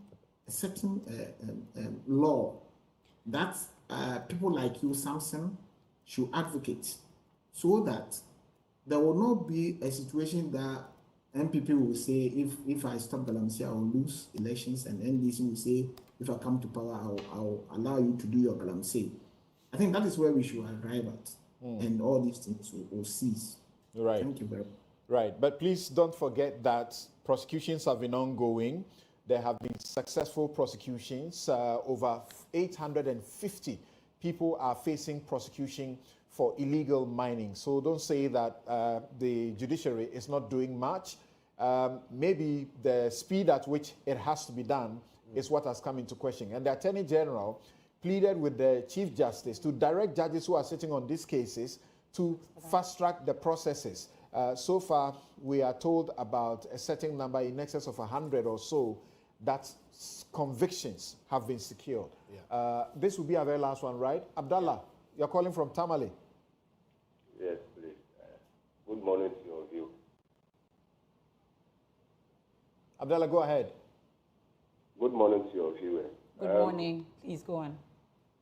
I think that this issue, we cannot discuss it without bringing politics in it, because our leaders are holding political power.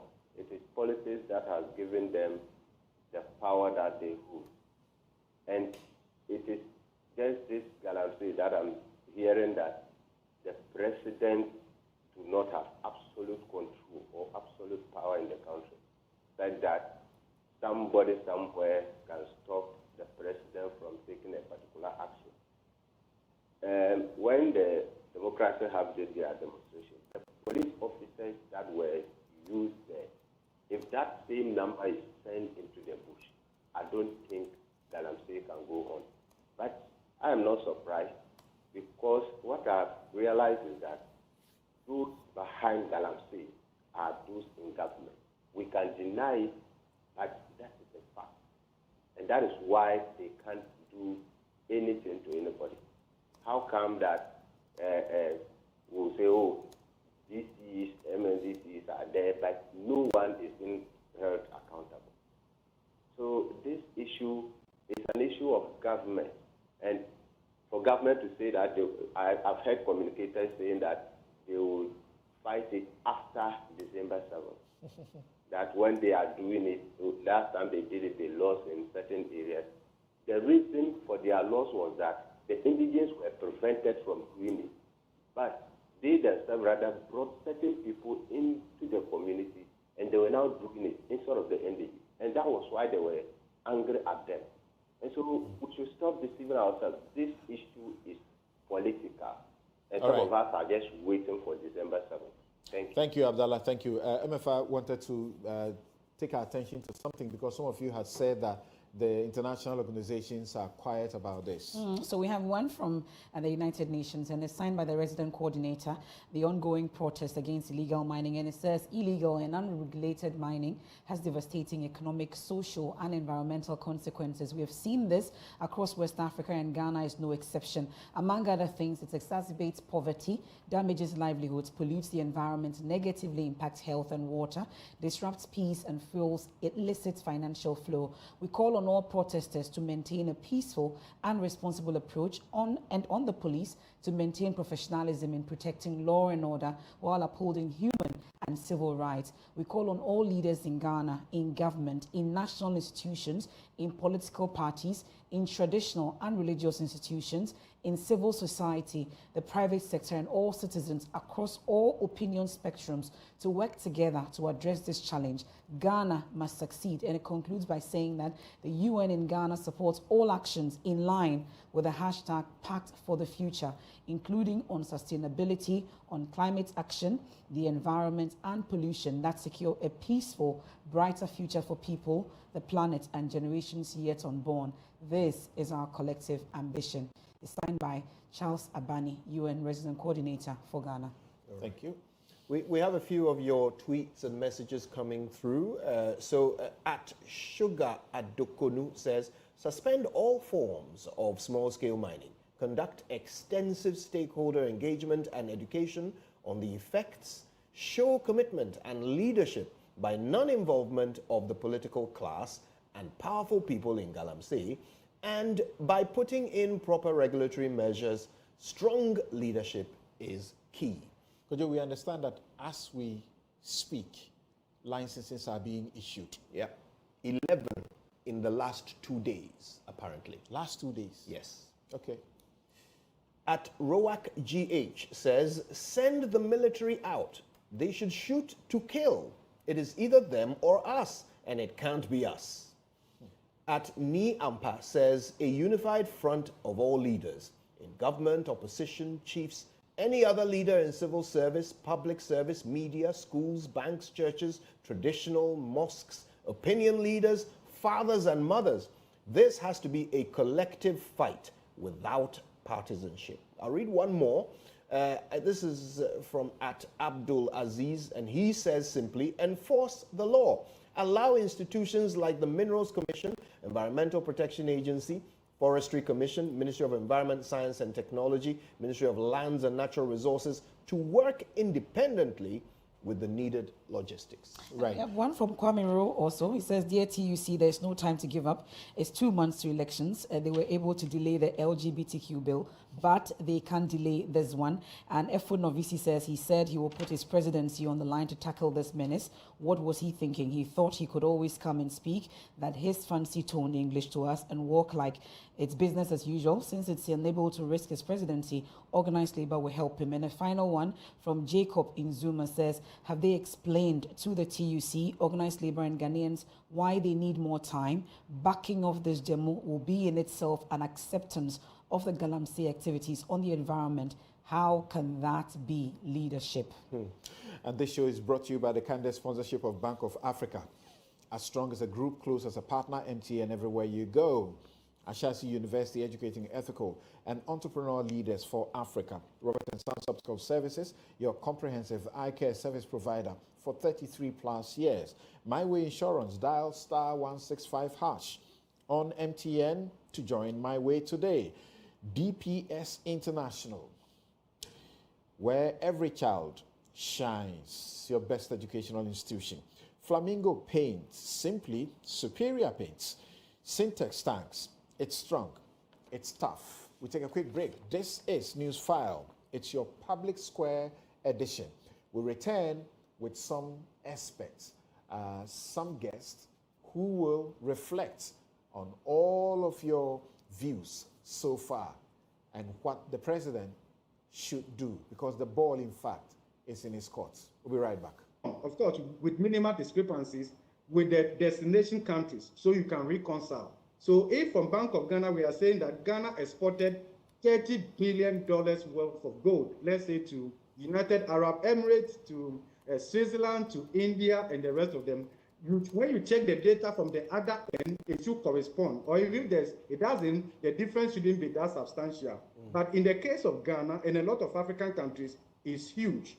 But you will see from the literature that from 2021, the disparity, in other words, the gold smuggling in Ghana increased substantially simply because the government in 2021 introduced a withholding tax of 3% on the export of gold, on small-scale mining, and the rest of them. And because they didn't want to pay this, as a way of offsetting that regulatory burden, they decided to rather resort to smuggling the gold, not declaring the gold. And then that was what happened. So the gap between our official gold exports to these countries, particularly United Arab Emirates, and then records from there, checking that also with the UN data and other data sources, including the OECD, tells you that the gap has been widening, meaning that since 2021, there's a lot of the gold from artisanal small-scale mining, illegal mining, that are actually not declared. So once they are not declared, it means that we are losing the revenue. We are also losing the tax receipt from that. So, Samson, put this into consideration. It is not surprising, therefore, when you check the NPP manifesto for the 2024 election, as part of the tax reliefs, the NPP is promising in their manifesto that they will reduce that 3% withholding tax to 1%.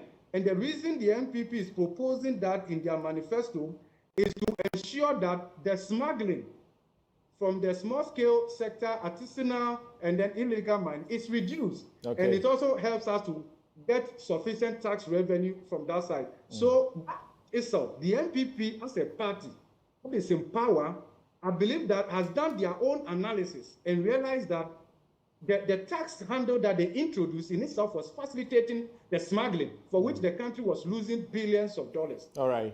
If you put the volume of what Ghana has been losing, and you estimate the tax effect, Samson, this is just the tax effect, it's not the volume. We are losing in excess of $2.4 billion.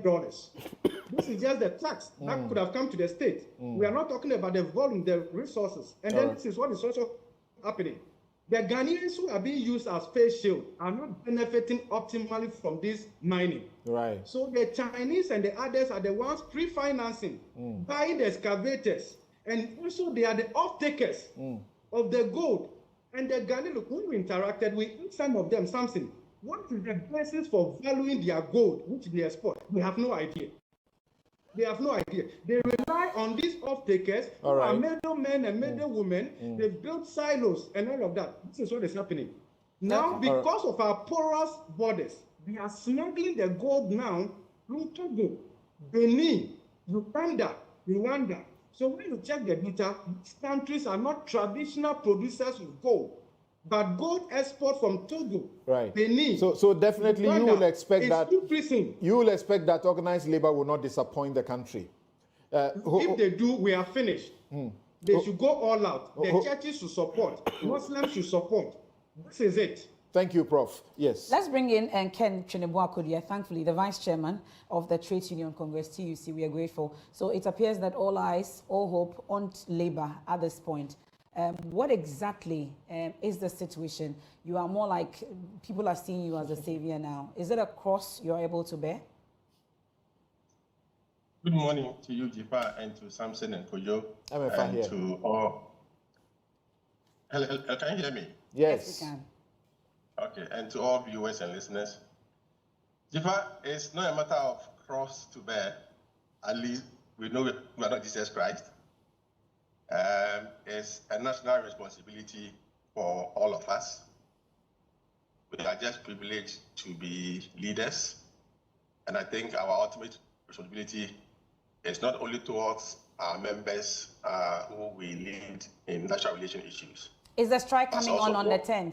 Is the strike coming on the 10th of October? Is it still happening? Nothing has changed from the last publication we made. We have affirmed that we are meeting on Monday to consider what the president's response would be. But I can assure you that our strike is on course we have started engaging our employers to let them know that come on the 13th, we are not coming to work. What assurance did you give the president when he said you should give him more time at that meeting? Right. I wouldn't want to discuss anything here about what happened, but I can assure you that we didn't give the president any assurance. But you said to us that you have a responsibility towards us, so you need to tell us, what is the strike coming on the 10th? Is the strike coming on the 10th of October? Is this still happening? In fact, nothing has changed from the last publication we made. We have affirmed that we are meeting on Monday to consider what the president's response would be. But I can assure you that our strike is on course.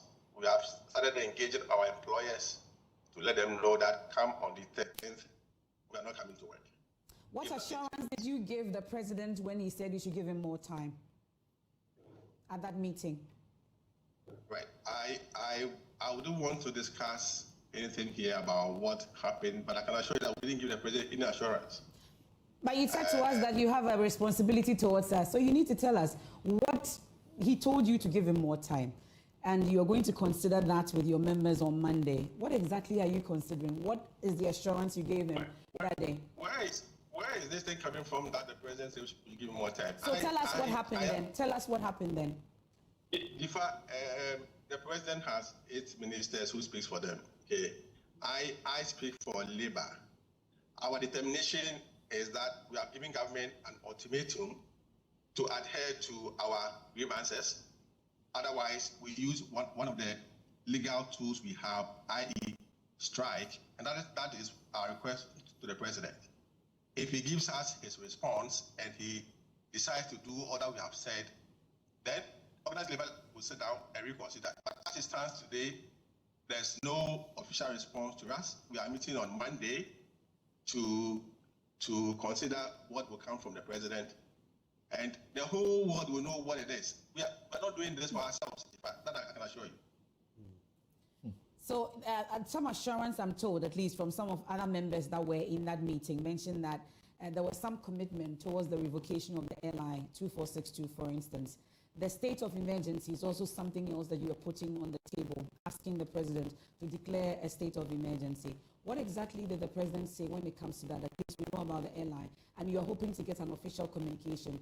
Were you told when exactly that official communication will come? We expected that communication to come possibly either Monday or even the past Friday. But I can say that, yes, there were some commitments from government side to adhere to our grievances, but we are not doing this by virtue of math. We have written on paper, show to the whole world what our stance are. We expect government to put the response also on paper for the whole world to see. And so we don't want to preempt any comment. We'll wait patiently. Today to Monday, just some few hours.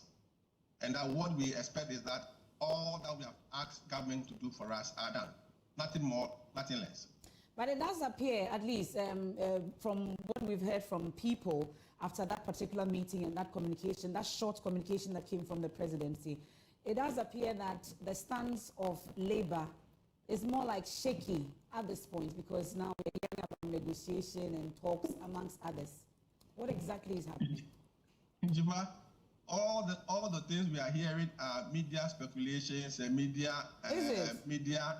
Yes, I can assure you that we stand very firm on shaking. We are not divided. The Trade Union Congress of Ghana, the Forum, the Ghana Federation of Labor, we stand very strong on this.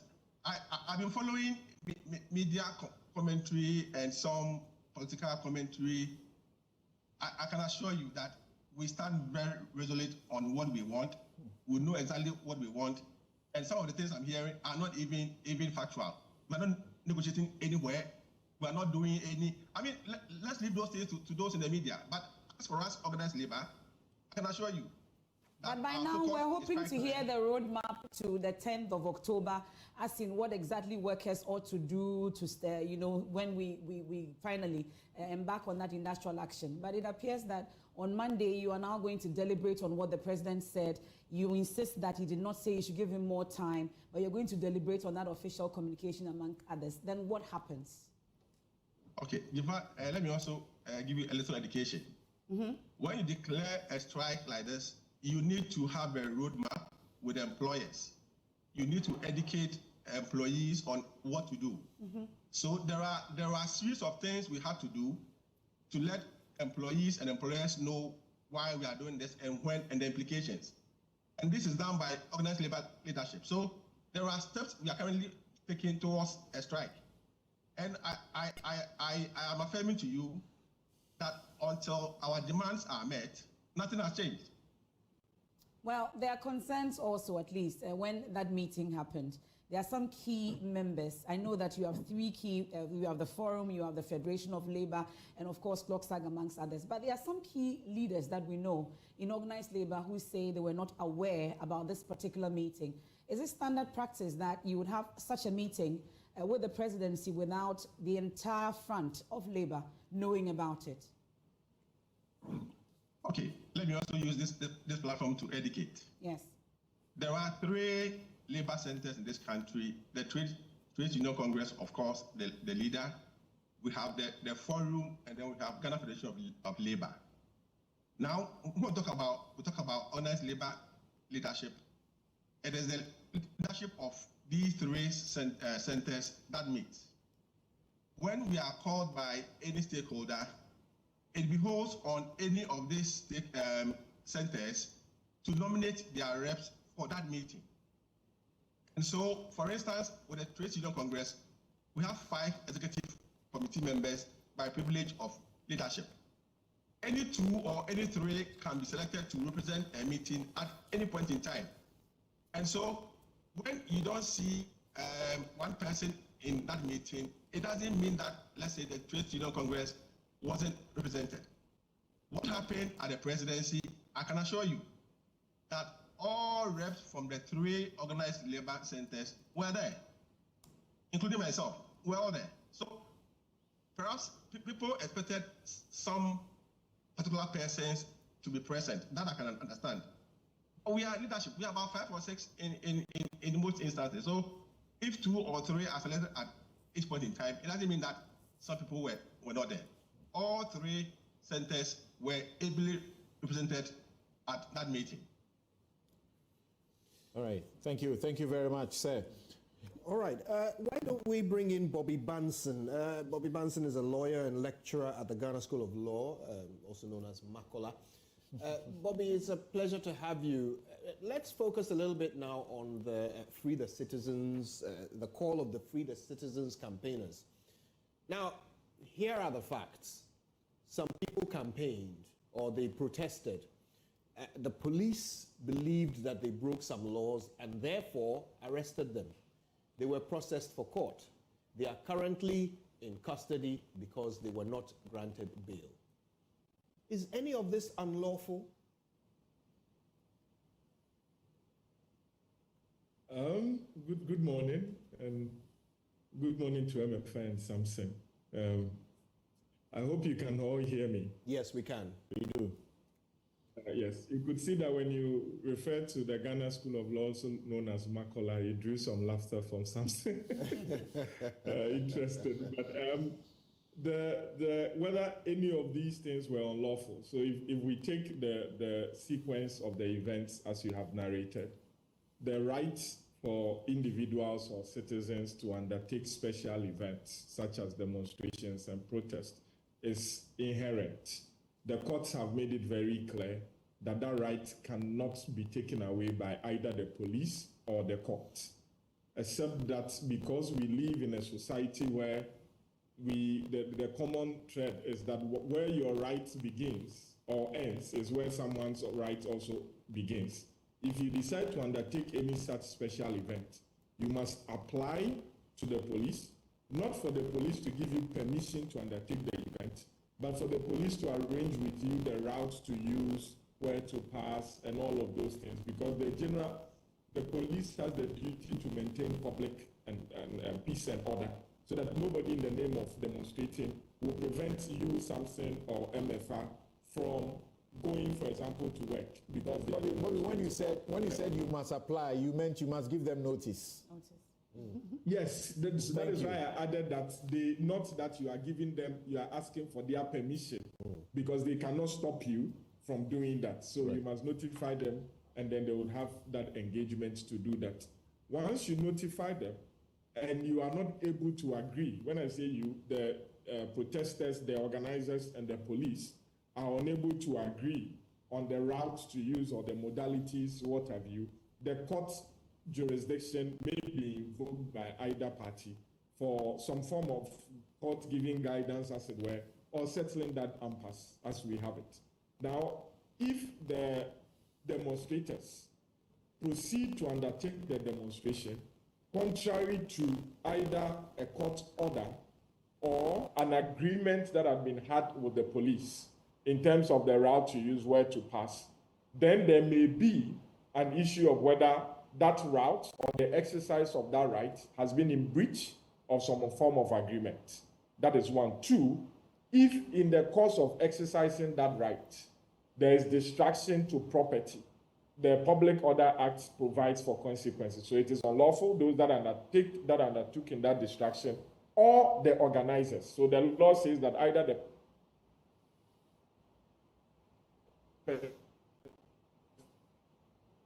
Right, I think we're having some difficulty with our property is... There we go. Hello? We can hear you better now, Bobby. We lost you for a moment. Okay. Yeah. Oh, sorry. So if in the course of undertaking that exercise, there is distraction to property, the law provides that either the persons who destroy the property or the organizers will be liable for the consequences of that. So that is my response to your first part. Now, the second part, the arrest. Arrest is done by police if they suspect that an offense is being committed, or that offense has been committed, or somebody intends to commit an offense. So these are the three circumstances under which a police can effect arrest. Either when the person is actually committing the offense, or on suspicion that the offense has been committed already by this person, or that this person intends to commit an offense. Now, if a police arrests you under any of these circumstances, the Constitution says that the police can keep you for 48 hours maximum without bringing you to court, or they must give you bail. If they keep you beyond the 48 hours, whether the 48 hours falls on a Saturday, Sunday, public holiday, it doesn't matter. They must present you before a court for a bail or for the court to remand you, so that outside the 48 hours, the police does not have the power to keep any person who has been arrested for whatever reason, on whatever charges, beyond these 48 hours.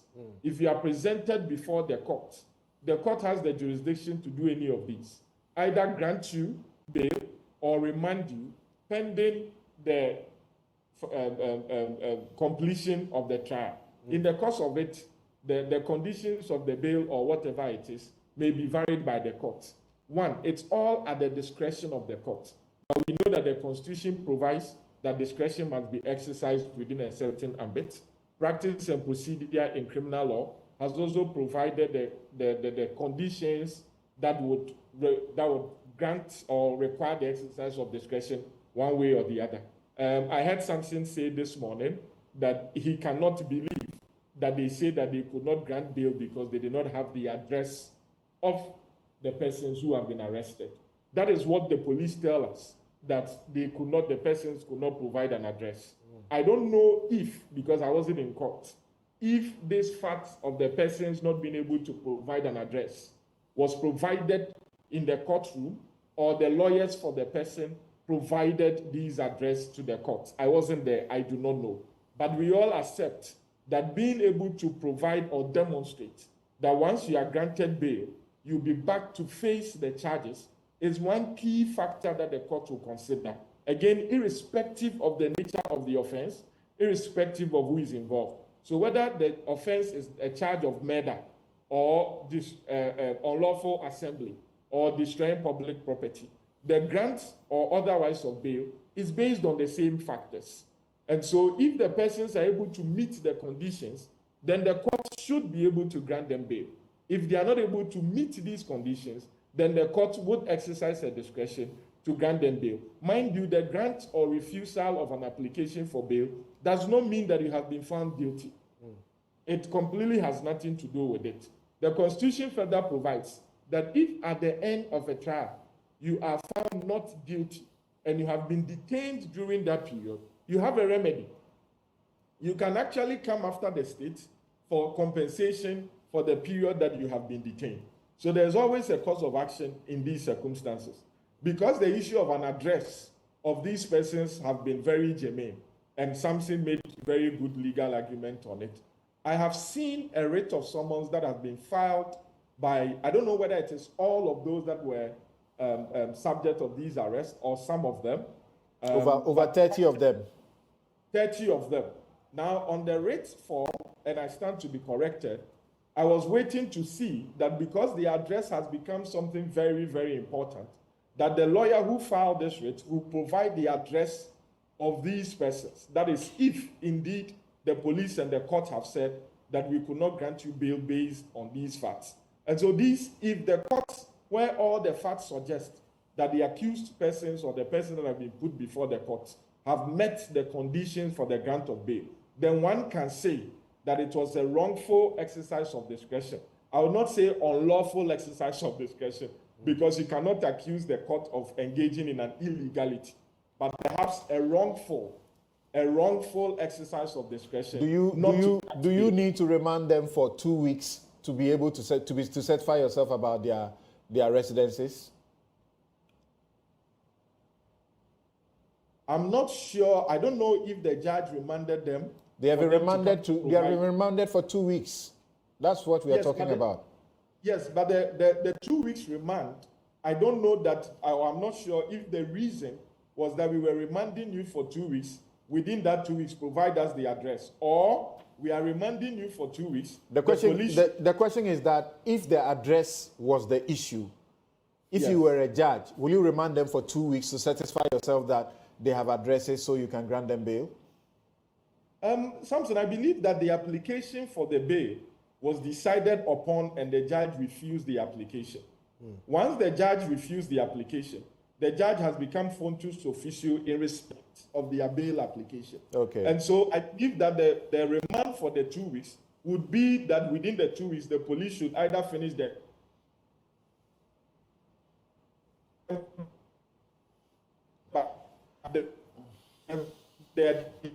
application for judge.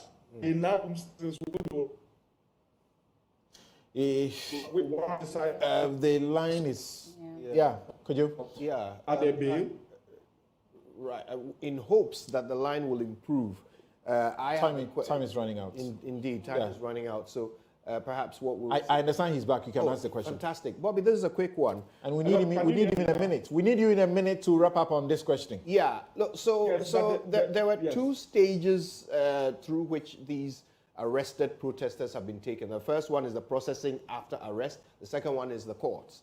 Now, this has sparked a second protest where they are claiming that these original group of 53 have had their rights violated legally. Yes. Do you see at any point during these two stages a violation of their rights?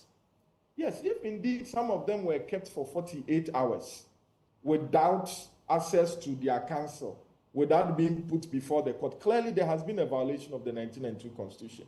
If some of them were pregnant and they were kept together with, those in those conditions, clearly there has been a breach of the 1992 Constitution. The police deny these two claims. The police claims that nobody has tested positive for pregnancy. The person who claimed, who was alleged to be pregnant, was tested twice by two different medical institutions. We have run out of time. Yes, but more importantly, they say that everybody turned up with a lawyer in court. So the claim that the lawyers couldn't find their clients is also not true. Well, I believe the burden will be on those that have commenced this civil action to prove on the balance of probability their claims. And then once they do that, the human rights court may make a decision accordingly. All right. Because the court is not just a matter of just repeating your pleadings. You must provide evidence of safety. All right. Thank you, Bobby. Where I sit, of course, you have heard me already. If I were the judges, the next time they are produced, I will grant all of them bail. I'll be tempted to grant most of them on self-recognizance. They don't need to show any residence and so on. And I will grant some of them with very soft conditions and leave them whether they will meet the conditions or not. I'll grant you the bail. You must go and show your house. You must go and show if there is this or that. If you can't satisfy it, then we can consider it later, or it is you who haven't met the condition. But it's not because you have been refused bail. That's it. Our time is up. I don't know so, when time went. Newsfile Public Square. It's been quite an experience. We are grateful to all of you who have participated, and shared your views. You've certainly made our show today. Right. And thank you, MFR. Thank you, Kojo. And thank you all. The hundreds that joined via Zoom. Yeah. I was surprised. I didn't expect, those numbers. Thank you also very much. The Catholic Church is also doing its prayer walk on the 11th. I'm going to join that walk. And there's supposed to be a presentation of petition to the president at the Jubilee House. Will the police allow them to go to the Jubilee House? Thinking about that. All right. Thank you all so very much. This has been Newsfile. It's your most authoritative news analysis show. And tomorrow at 2 p.m., join me on The Law. That's my favorite legal show. And on The Law tomorrow, we are talking about administrative hurdles in justice delivery. The Chief Justice has accused the judicial staff for doing all sorts of wrong. So tomorrow, Abdullah Yakubu, who's General Secretary of the Judicial Service staff, Samuel Afoteutu, who is the National President of the staff, will join me, and then a senior lawyer, Patrick Amate Sogbajo, founding partner, Sogbajo and Partners, will join us to find out if it is those people, staff, who are to blame for all the delays and the missing dockets and so on. Thank you very much. I hear all of you say that the declaration of a state of emergency should be non-negotiable. Thank you, Lardy Suleiman. Have a good afternoon.